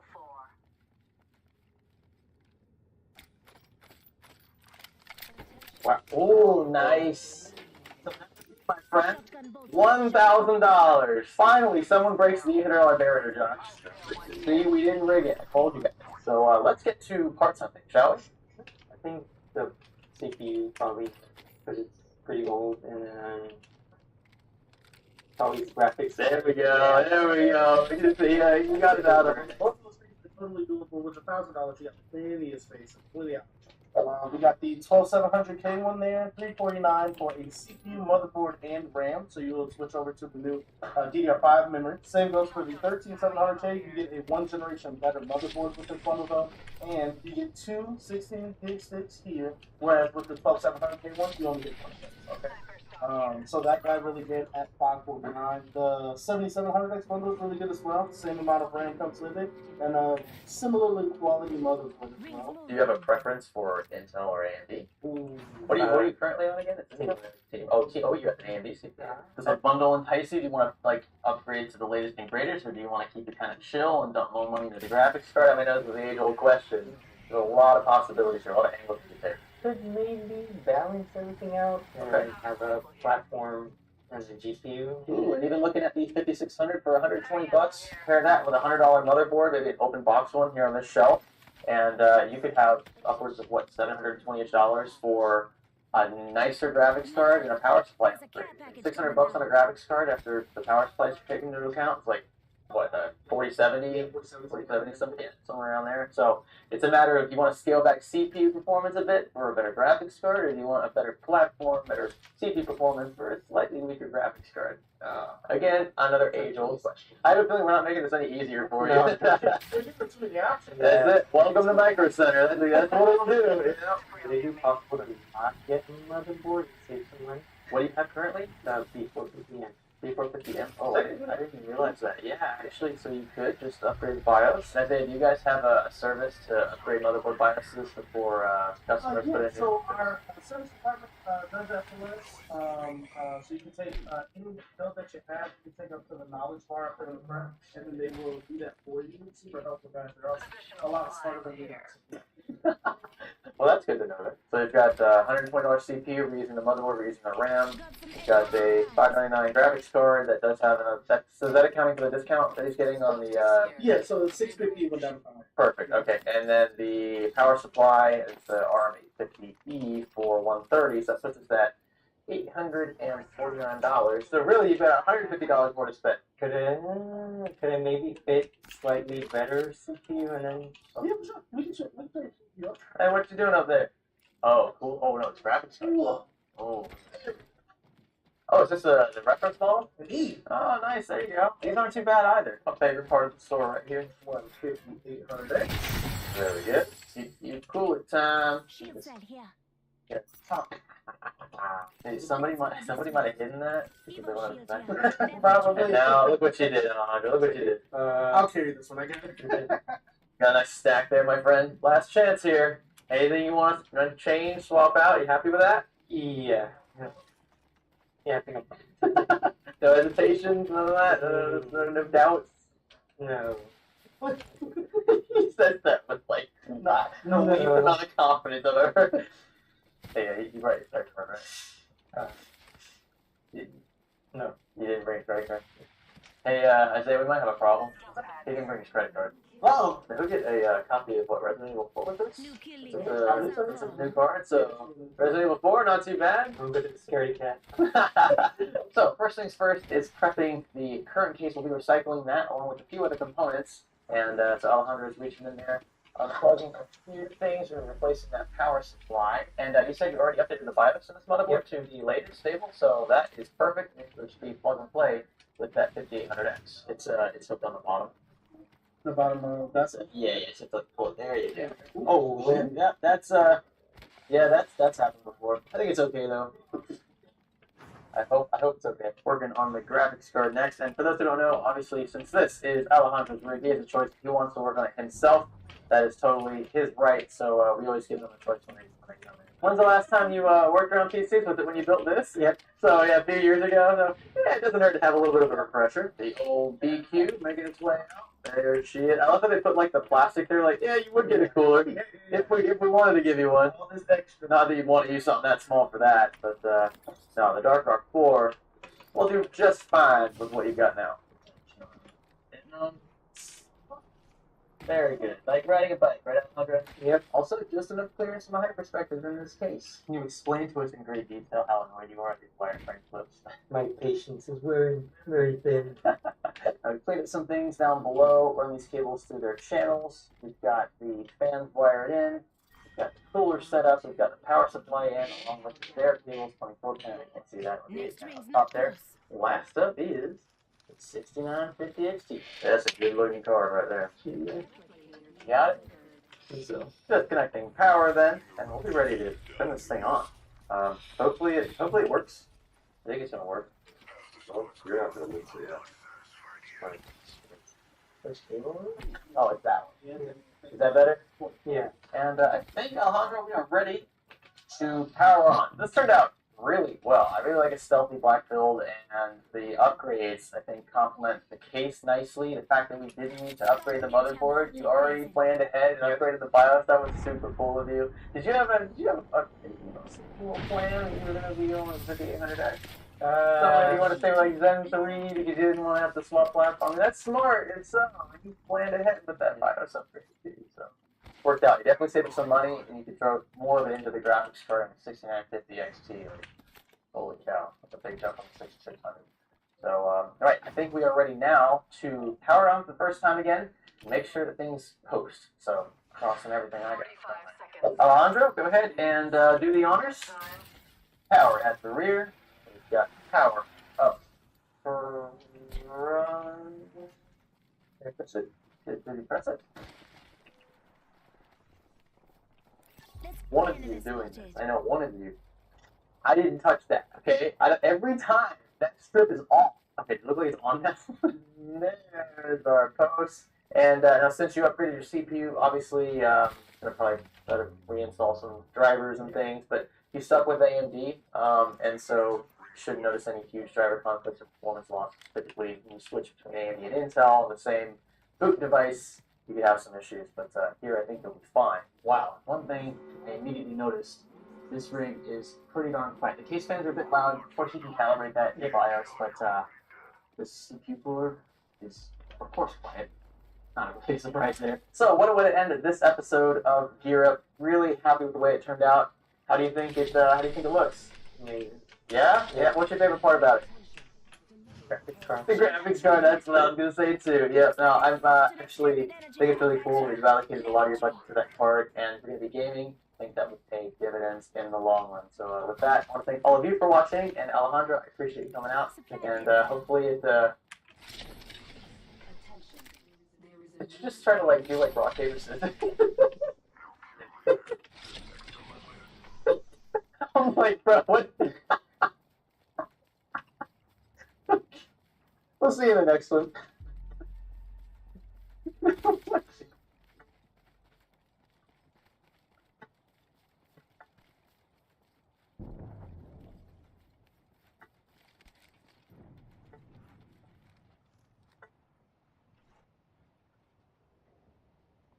Hey, I'm Dave. Welcome to my shop. Today in Dave's Garage, we're investigating the machinery and the magic behind ChatGPT. First, a quick background. Now, for those of you new to the term neural network, think of it as an attempt to mimic, in a very simplified way, how human brains work. Neurons in our brains process information, and likewise, artificial neurons in these networks process data. Imagine a neuron as a tiny decision-making box that takes some inputs, processes them, and produces an output. The output is your answer for this neuron at this time. They operate much like how the neurons in our own brains receive signals, process them, and then send signals out. Each neuron has several inputs, and those inputs could be values from a formula or pixels from a cat picture. Each of those inputs has a weighted value associated with it that indicates how important that input is in determining the output. A neuron can also have a separate knob called bias, which helps control its overall output. To determine the output value of a single neuron, it must first sum up each input multiplied by that input's knob and then the overall neuron bias. Now, a single neuron like this doesn't accomplish a whole lot, but when you link all of these neurons together, you get a neural network. And what's more important is that when you run a lot of training data on that model, all of those input knobs slowly get fine-tuned to the values that will make the AI good at predicting or understanding whatever data it is that you're feeding. And that brings us back to transformers for a minute. That's because a transformer isn't just any neural network. It revolutionized the field of natural language processing. Why? Well, because of its attention mechanism. In human terms, this is like reading a textbook. We don't focus equally on every word. We focus on the ones that seem the most relevant and important. Transformers can dynamically decide which parts of the data to focus on, giving them a unique edge in understanding context. To visualize this, imagine you're in a room full of chattering people. Amongst the noise, your friend mentions your name. Instantly, your attention zeroes in on your friend's conversation, filtering out most of the rest. That's similar to what the Transformers mechanism does. It still listens to all the data, but it focuses intensely on the most relevant bits. This model's design is inherently scalable. It means that by adding more neurons or parameters, it can process and understand more intricate patterns in the data. For a sense of scale, the original GPT had 110 million parameters. But by the time we got to ChatGPT, we're talking about 175 billion parameters. That's like comparing your local library to the entire literary output of all humanity. But having all these parameters and this attention mechanism is just part of the story. How they're organized and how they interact is what makes Transformers exceptional. Traditional neural networks had layers, much like a multi-story building where data flows from the ground floor to the top. Transformers, though, can be visualized as a vast interconnected web. This allows for a complex dance of data where every piece of information can influence every other piece. And this architecture is what gives ChatGPT its capacity for depth and nuance. Now, remember how I said that Transformers revolutionized natural language processing? Well, here's a testament to that. Before Transformers, chatbots were really just rule-based and used much simpler models. They had predefined paths and they'd steer conversations toward them. With Transformers, the conversations can flow organically because it's dynamically generating responses based on the vast amount of text that it's been trained on. That's an overview of the foundational tech, but how do you go from this technical marvel to a chatty AI like ChatGPT? Well, it's all about the data diet that we feed it and how it's trained. And trust me, it's hungrier for data than I am for Toblerone. So let's move forward and see how this tech marvel learns from the vast sea of digital knowledge. To do so, we need to dive deeper back into the heart of the matter, neural networks. For those already familiar, just bear with me for a minute. For the uninitiated, this journey will help clarify a lot of the magic behind ChatGPT and many modern AIs. So to kick things off, let's go fundamental. Imagine our brain, composed of billions of neurons interconnected in a dense network, each firing electrical signals, processing and passing on information. Neural networks in AI are inspired by this structure, but instead of biological neurons, we have mathematical functions known as nodes, or neurons. At its core, a single neuron in an artificial network takes inputs, processes them, and produces a single output. Sounds simple enough. But when you combine thousands, millions, or even billions of them in intricate, interconnected layers, you get a system capable of recognizing patterns, processing images, understanding speech, and of course, generating responses like ChatGPT does. Imagine the inputs to these neurons as dials, as we said earlier. As we adjust those dials, the output changes. In AI lingo, these dials are actually known as weights. When we train a neural network, we are essentially tweaking these weights to get the desired output. But how do we adjust them? And that's where the magic of backpropagation and gradient descent come in. Let's say that our neural network made a prediction, but it's off the mark. The network calculates how wrong it was using a loss function. Think of this function as the neural network's self-awareness tool, gauging its own accuracy. And then, Using back propagation, it traces back through each neuron, determining which weight contributed most to the error. Gradient descent is then the process where the network adjusts these weights incrementally, trying to minimize that error. So picture like a ball rolling downhill, seeking the lowest point. That's kind of what the network does, adjusting weights to find the lowest point in the error. This process is fast. For ChatGPT, it's processed countless sequences of text from books, articles, code, forums, websites, everything. Each time it makes an error, it learns, adjusts, and gets a tad bit smarter. So you might wonder, with so many weights and neurons, how do you prevent the model from simply memorizing the data? And that's a very good question. I need a gun. Overfit, as it's actually termed, is a genuine concern. If the network gets too good at recognizing its training data, it might fail to generate well for new data. This is where techniques like dropout, where random neurons are dropped or deactivated during training, come into play. It's like training with one hand tied behind your back, and it makes the model much more robust. To bring it all together then, neural networks with their layers of interconnected neurons use processes like backpropagation and gradient descent to learn, correct, and adapt. Each iteration, each piece of data that it encounters refines it a bit more. And so when you scale this up to the size of ChatGPT, you get a system that's not just replicating patterns, but actually understanding and generating complex human-like text. So I hope this clears up some of the myths around neural networks. But remember, this is just one part of the bigger picture. Let's continue to unpack more about how ChatGPT operates and the colossal infrastructure that powers it. So far, we've chatted about transformers, neural networks, and how they learn. But understanding ChatGPT isn't complete without looking at the sheer scale of the infrastructure supporting it. Trust me, we're about to dive into something that's not just impressive, but a little mind-boggling. First, I'd like you to consider the laptop or PC that you may be using. At its core, it has a central processing unit. This is the brain of your computer, juggling all the various tasks, running your OS, your browser, and more. And then, for those of you who do game or graphic-intensive work, you might be familiar with the graphics processing unit, or GPU. It's intended to render images, animations, and video. Its architecture is great for parallel processing, handling many tasks simultaneously. Now, neural network training, especially for mammoths like ChatGPT, demands a kind of parallelism that's a notch above what typical GPUs can even provide. Enter the custom chips designed specifically to accelerate matrix operations, which, without getting too deep into the weeds, are the backbone of neural network computation.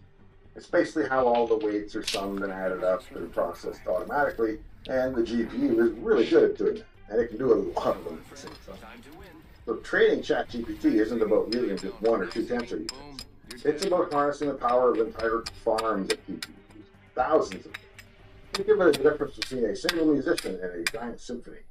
Each GPU plays its part, working in tandem, producing a harmony of computations. Let's take Microsoft's data centers as an example, a true testament to the scale that we're discussing. Spread globally, these centers house a dizzying number of servers. Each server rack filled from top to bottom, not just with CPUs, but with GPUs and TPUs tailored for specific tasks. The cooling systems alone are engineering marvels because crunching this much data generates immense heat. The data storage, too, is nothing short of spectacular. When training models like ChatGPT, you're not dealing with gigabytes or even terabytes, but petabytes of data. That's 1 million gigabytes. And it's not just about storing this data. It's about accessing it rapidly, feeding it into the neural networks at lightning speeds. Now, with such vast infrastructure, efficiency and sustainability become important. That's why these data centers are increasingly moving towards green energy using solar, wind, and other renewable sources. Because let's face it, as much as we want our tech to be smart, we might as well be responsible too, if you can. Personally, I don't understand why they don't build these data centers in Saskatchewan, where I'm from. It's like cold 8 months of the year, so cooling your data centers is as easy as opening a window. But it's not just about the raw hardware. The software architecture that coordinates all of this is equally impressive. Orchestrating tasks, ensuring data integrity, managing errors, and optimizing for speed and reliability. Like a master conductor ensuring every part of the symphony plays in that perfect harmony. With this infrastructure backing it, when you ask ChatGPT a question, it's not just pulling from a predefined database. Remember that it's dynamically generating new responses backed by the collective knowledge that it's been trained on and processed with the power of an infrastructure that's nothing short of a technological marvel. There's a common misconception that ChatGPT is just reading text and then regurgitating the right clips when you ask it a question. This is not correct, and I would be plagiarizing those original works. Instead, ChatGPT trains itself on the ideas within the training data so that it can create new, original ideas from whole cloth. It's so much more than just a clever search engine. And now we'll dive into the ethical considerations, the challenges, and the future of such AI models. Because as Superman's uncle once said, with great power comes great responsibility. Imagine you're trying to teach a friend, let's call her Alex, to understand and reply to simple questions about the weather. For some reason, Alex has never experienced weather before and doesn't know what rain or sunny means. Every time you mention a word or a phrase about the weather, she refers to her notes, which is her data set, where she has stored some related words and sentences. Now, initially, Alex's responses might be way off. You might say rain, and she says umbrella. It's related, but it's not quite the right response to the statement. But with more time and more conversations, she starts forming better sentences and gives more accurate answers. Now, let's replace Alex with a computer program and her notes with a database. That would be your basic database query system, but we want to go beyond just pulling data. We want understanding. For that, we turn to the neural networks. The strength of each decision is governed by the weights that we earlier equated to being like volume knobs that you can adjust on each input. If a particular neuron's decision is too loud, meaning too intellectual in making a wrong prediction, during training, we'll turn its volume down a little. On the other hand, if a neuron's decision is correct but too quiet, i.e. not influential enough, then we'll turn its volume up. Now the magic happens when you stack layers upon layers and interconnect these neurons. The first layer might just detect individual words. The next might understand basic phrases. As you add more and more layers, the network starts to grasp grammar, sentiment, context, and even nuance. To make our neural network smart, we need to feed it lots of sentences about the weather. These come with the correct responses. Each time the network makes a guess, we'll tell it if it's right or wrong. If it's wrong, we adjust those knobs, the weights, to fine-tune the decision-making process. And this is what we earlier described as backpropagation. Over time, with enough examples, the network gets really good at understanding and generating sentences about weather. Now, replace weather with the entirety of human language. This is a scale at which the models like ChatGPT operate. They've been fed vast amounts of text, like books, articles, web pages, forums, code, so that they can understand and generate human-like text across countless topics. In essence, neural networks for natural language understanding act like supercharged versions of our friend Alex. They detect patterns in the data that they're fed, learn from their mistakes, and over time, they become adept at understanding and generating human-like responses to a wide variety of queries. What kind of hardware does ChatGPT actually run on? Well, let's have a look. You know your friend's gaming rig, the one you wish you could afford with the NVIDIA 4090 and the massive amounts of RAM and a dozen CPU cores? Now multiply its power by, let's say, 1,000. That's the realm we're talking about when we talk about the data centers powering it up, specifically the behemoth known as ChatGPT. But let's not get ahead of ourselves. Hold on, because it's about to get a little crazy. When people talk about training large neural networks, GPUs are the unsung heroes. Unlike traditional CPUs, GPUs are designed for massive parallelism, a critical feature when you're working with millions or even billions of neural parameters. ChatGPT was trained using NVIDIA's A100 Tensor Core GPUs. These are part of NVIDIA's Ampere architecture and are a significant leap over the previous generation. Each A100 GPU sports 6,912 CUDA cores, 432 Tensor cores, and a whopping 40 gigabytes of HBM2 memory. And they cost at least $10,000 each. Now imagine a setup with not one, and not 10 or 100, but thousands upon thousands of these GPUs working in tandem. And that's the kind of computational horsepower we're talking about. Handling a model as large as ChatGPT requires more than just stacks of GPUs.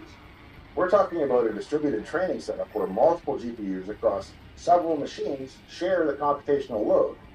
And this ensures that the massive 175 billion parameters of ChatGPT can be processed efficiently. With massive computations come the need for vast amounts of RAM and storage. Training datasets are huge, often spanning terabytes of text data. We're not just talking about a few gigabytes here. Large-scale training setups demand terabytes of system RAM distributed across multiple nodes to ensure that data can be quickly fed to the GPUs and to handle other operational tasks efficiently. Speed is of the essence for storage as well. NVMe SSDs, known for their blazing fast data transfer rates, play a central role. When shuffling through terabytes of training data, traditional spinning hard drives just wouldn't cut it. NVMe SSDs ensure the data can be read and written incredibly quickly. Now, if you're thinking this sounds like it would generate a small sun's worth of heat, you'd be right. These data centers deploy advanced cooling mechanisms, often a combination of liquid cooling and sophisticated HVAC systems to keep the temperature in check. And power? We're looking at megawatts of electricity to keep the engines running. And of course, all that would have to be backed up with diesel generators and battery systems and everything else because you can't have your data center going down, so they're pretty impressive installations. Now, back to the GPUs for a second. When GPUs across different nodes need to talk to each other, latency can be a killer. And that's why high-speed interconnects, such as NVIDIA's NVLink, play a crucial role. They enable rapid communication between GPUs, ensuring the training process is smooth and efficient. But systems and everything else, when shuffling through terabytes of training data, traditional spinning hard drives just wouldn't cut it. NVMe SSDs ensure the data can be read and written incredibly quickly. Now, if you're thinking this sounds like it would generate a small sun's worth of heat, you'd be right. These data centers deploy advanced cooling mechanisms, often a combination of liquid cooling and sophisticated HVAC systems to keep the temperature in check. And power? We're looking at megawatts of electricity to keep the engines running. And of course, all that would have to be backed up with diesel generators and battery systems and everything else because you can't have your data center going down, so they're pretty impressive installations. Now, back to the GPUs for a second. When GPUs across different nodes need to talk to each other, latency can be a killer. And that's why high-speed interconnects, such as NVIDIA's NVLink, play a crucial role. They enable rapid communication between GPUs, ensuring the training process is smooth and efficient. So for those who geek out over the specs of their personal rig at home, imagine a setup where every component is supercharged and optimized for one task, training one of the world's most sophisticated language models. The symphony of cutting-edge tech coming together to achieve a common goal, understanding and then generating humanoid text. And that is the marvel behind ChatGPT's part of the infrastructure. If you're looking for a cool video to watch next, I suggest HAL 9000 and the Mystery of Sexadecimal. Spend a lot of time figuring out what sexadecimal is, where it came from and why, how it's different than hexadecimal, and why they made it different. And why I contend that HAL 9000 is also coded in sexadecimal. Check it out in the link above. If you found today's episode to be any combination of entertaining or informative, I'd be honored if you consider subscribing to my channel. It really does help the growth, and it's what I'm in it for. So, thanks in advance. If you have any interest in matters related to autism or Asperger's, please be sure to check out the free sample of my book on Amazon, Secrets of the Autistic Millionaire. It's nothing to do with money, and everything to do with living a successful life on the spectrum. It's everything I know now, but I wish I'd known back then. Thanks for joining me here in the shop today. In the meantime and in between time, I'll see you next time, right here in Dave's Garage. Do it, Glenn! Do it! Do it! In the cold, dark hours before the United States detonated the first nuclear bomb on July 16, 1945, Manhattan Project physicist Edward Teller was making everybody nervous. It was before 4 a.m. in the New Mexico desert. The sun wasn't out yet, but he was applying sunscreen. Teller was worried about a different kind of radiation. Trying to relieve the unbearable tension that years of highly secretive work had led up to, fellow physicist Enrico Fermi decided to take bets. He reportedly said, quote, "Now let's make a bet. Let's make a bet whether or not the bomb will ignite the atmosphere, and if so, whether it will merely destroy New Mexico or destroy the world." A few scientists took the bet. He may have been joking at the time, but only because a number of the world's top scientists convinced themselves that the first atomic explosion would not accidentally destroy the entire planet. Los Alamos Laboratory Director J. Robert Oppenheimer bet $10 against another physicist's entire month's pay that the bomb wouldn't work at all, and waited silently in a hardened bunker for the milliseconds-long transition to the nuclear age that his gadget would soon usher in. This is the true story of the day we almost set the world on fire. Half the squad's left. For most of human history, science has been comparatively tame. Galileo dropping two spheres of different masses to interrogate gravity, Newton angling a prism to unweave the rainbow. But as the centuries passed, technology allowed humans to press onwards into increasingly extreme energy regimes. Today, Experiments with kilometers-wide particle accelerators force us to at least entertain the possibility that, for example, smashing atoms together at just 3 meters below light speed could produce microscopic black holes. In 1942, we had to ask a similar, existentially imperative question. Would detonating the first nuclear weapon ignite the atmosphere and end all life on Earth? A few years before the first nuclear detonation, codenamed Trinity, obliterated a bleak stretch of New Mexico desert, one of the physicists on the project, Edward Teller, reportedly walked into an office with a few other scientists and asked bluntly, what would happen to the air if an atomic bomb were exploded in the air? This basic question apparently hadn't been fully considered, and so it was taken to his superiors on the project, one of them being J. Robert Oppenheimer.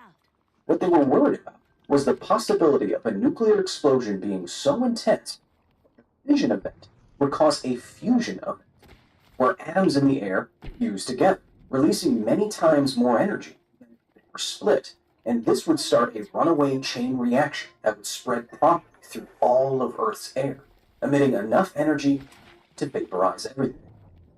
Some of the scientists were immediately skeptical of atmospheric ignition, but no one had ever unleashed the atom like this.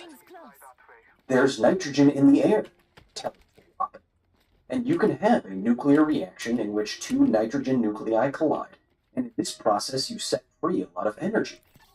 Couldn't ignition happen? That's a terrible possibility, Oppenheimer responded. And someone had to take Oppenheimer's terrible possibility seriously. Edward Teller, Arthur Compton, Oppenheimer, and other Manhattan Project physicists now needed some calculations to address 2 possibilities. When the gadget, as they called it, goes off, its apocalyptic energy is going to expand outwards in a sphere. If that energy causes additional fusion to happen in air, this sphere will pick up energy as it moves outwards, eventually consuming everything. That was one possibility. The other possibility was that even if the bomb caused fusion of air molecules, as the blast expanded, it could lose energy to the environment faster than it gained energy from fusion. To solve this dilemma, some of the smartest men alive were tasked with calculating whether or not Earth ignition. And so, the analysis began. The worst-case scenario for energy gains, the scientists began, would come from a single reaction involving nitrogen. A fusion reaction between 2 nitrogen atoms will produce fusion products like magnesium, an alpha particle, and 17 mega-electron volts of energy in the form of photons. 17 MeV sounds like a lot, but it's only around a trillionth joule, a million times less energetic than a single snowflake striking the ground. The danger wasn't in a single reaction, it was in all the possible reactions. Nitrogen makes up 78% of Earth's atmosphere. If you were to cup your hands right now, there are likely 1 million quadrillion nitrogen atoms in the air that you captured. If all of those atoms underwent fusion because of a nuclear blast, just the energy in your hands would be in the gigajoule range, as though you were Zeus himself, grasping a lightning bolt. Knowing the worst-case reaction, the scientists then estimated how many nitrogen atoms would be in the air around the gadget, how likely it would be for those particles to fuse with other particles near them, and how energetic this hypothetical chain reaction would actually be. They had the gains, now they needed the other side of the equation, the losses. In the first milliseconds after a nuclear bomb explodes, a spherical region of air is heated to star-like temperatures. In this ultra-hot plasma, products of fission and/or fusion are flying around with tremendous kinetic energy, smacking into the air at the edge of the fireball, giving it energy. While the nuclei of these edge atoms, protons and neutrons, can hold on to this impact energy, helping to maintain the temperature of the explosion, the electrons flying about in this plasma cannot. They let go of the energy imparted to them very quickly. When electrons are accelerated or decelerated in the presence of an electric field, like from a charged particle in a nuclear plasma, they can trade in some of their kinetic energy for electromagnetic radiation across the spectrum.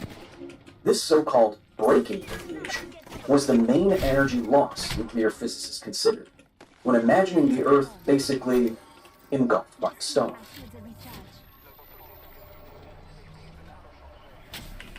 Knowing the main energy gains and losses in a catastrophe they did not intend, Manhattan Project scientists working out of Los Alamos worked out what would eventually go into this paper in the April of 1986. It wasn't declassified into the late 70s. Again, the fear was that Earth's atmosphere could ignite if fusion gains during the Trinity blast exceeded the energy losses. Divide these two values then, and you get a ratio that tells you how close you are to that terrible possibility of ignition. And What so, are you guys doing? Trinity's safety factor would be just how much larger the calculated losses were than the calculated gains. Any sane engineer would want the losses to be many, many times larger than the gains, for this ratio to be bigger than 1. But when the safety factor was calculated, it was just 1.6. In the complicated calculations you can read yourself, the safety factor could get as low as 1.6. Your car's engine parts have a better factor of safety than that.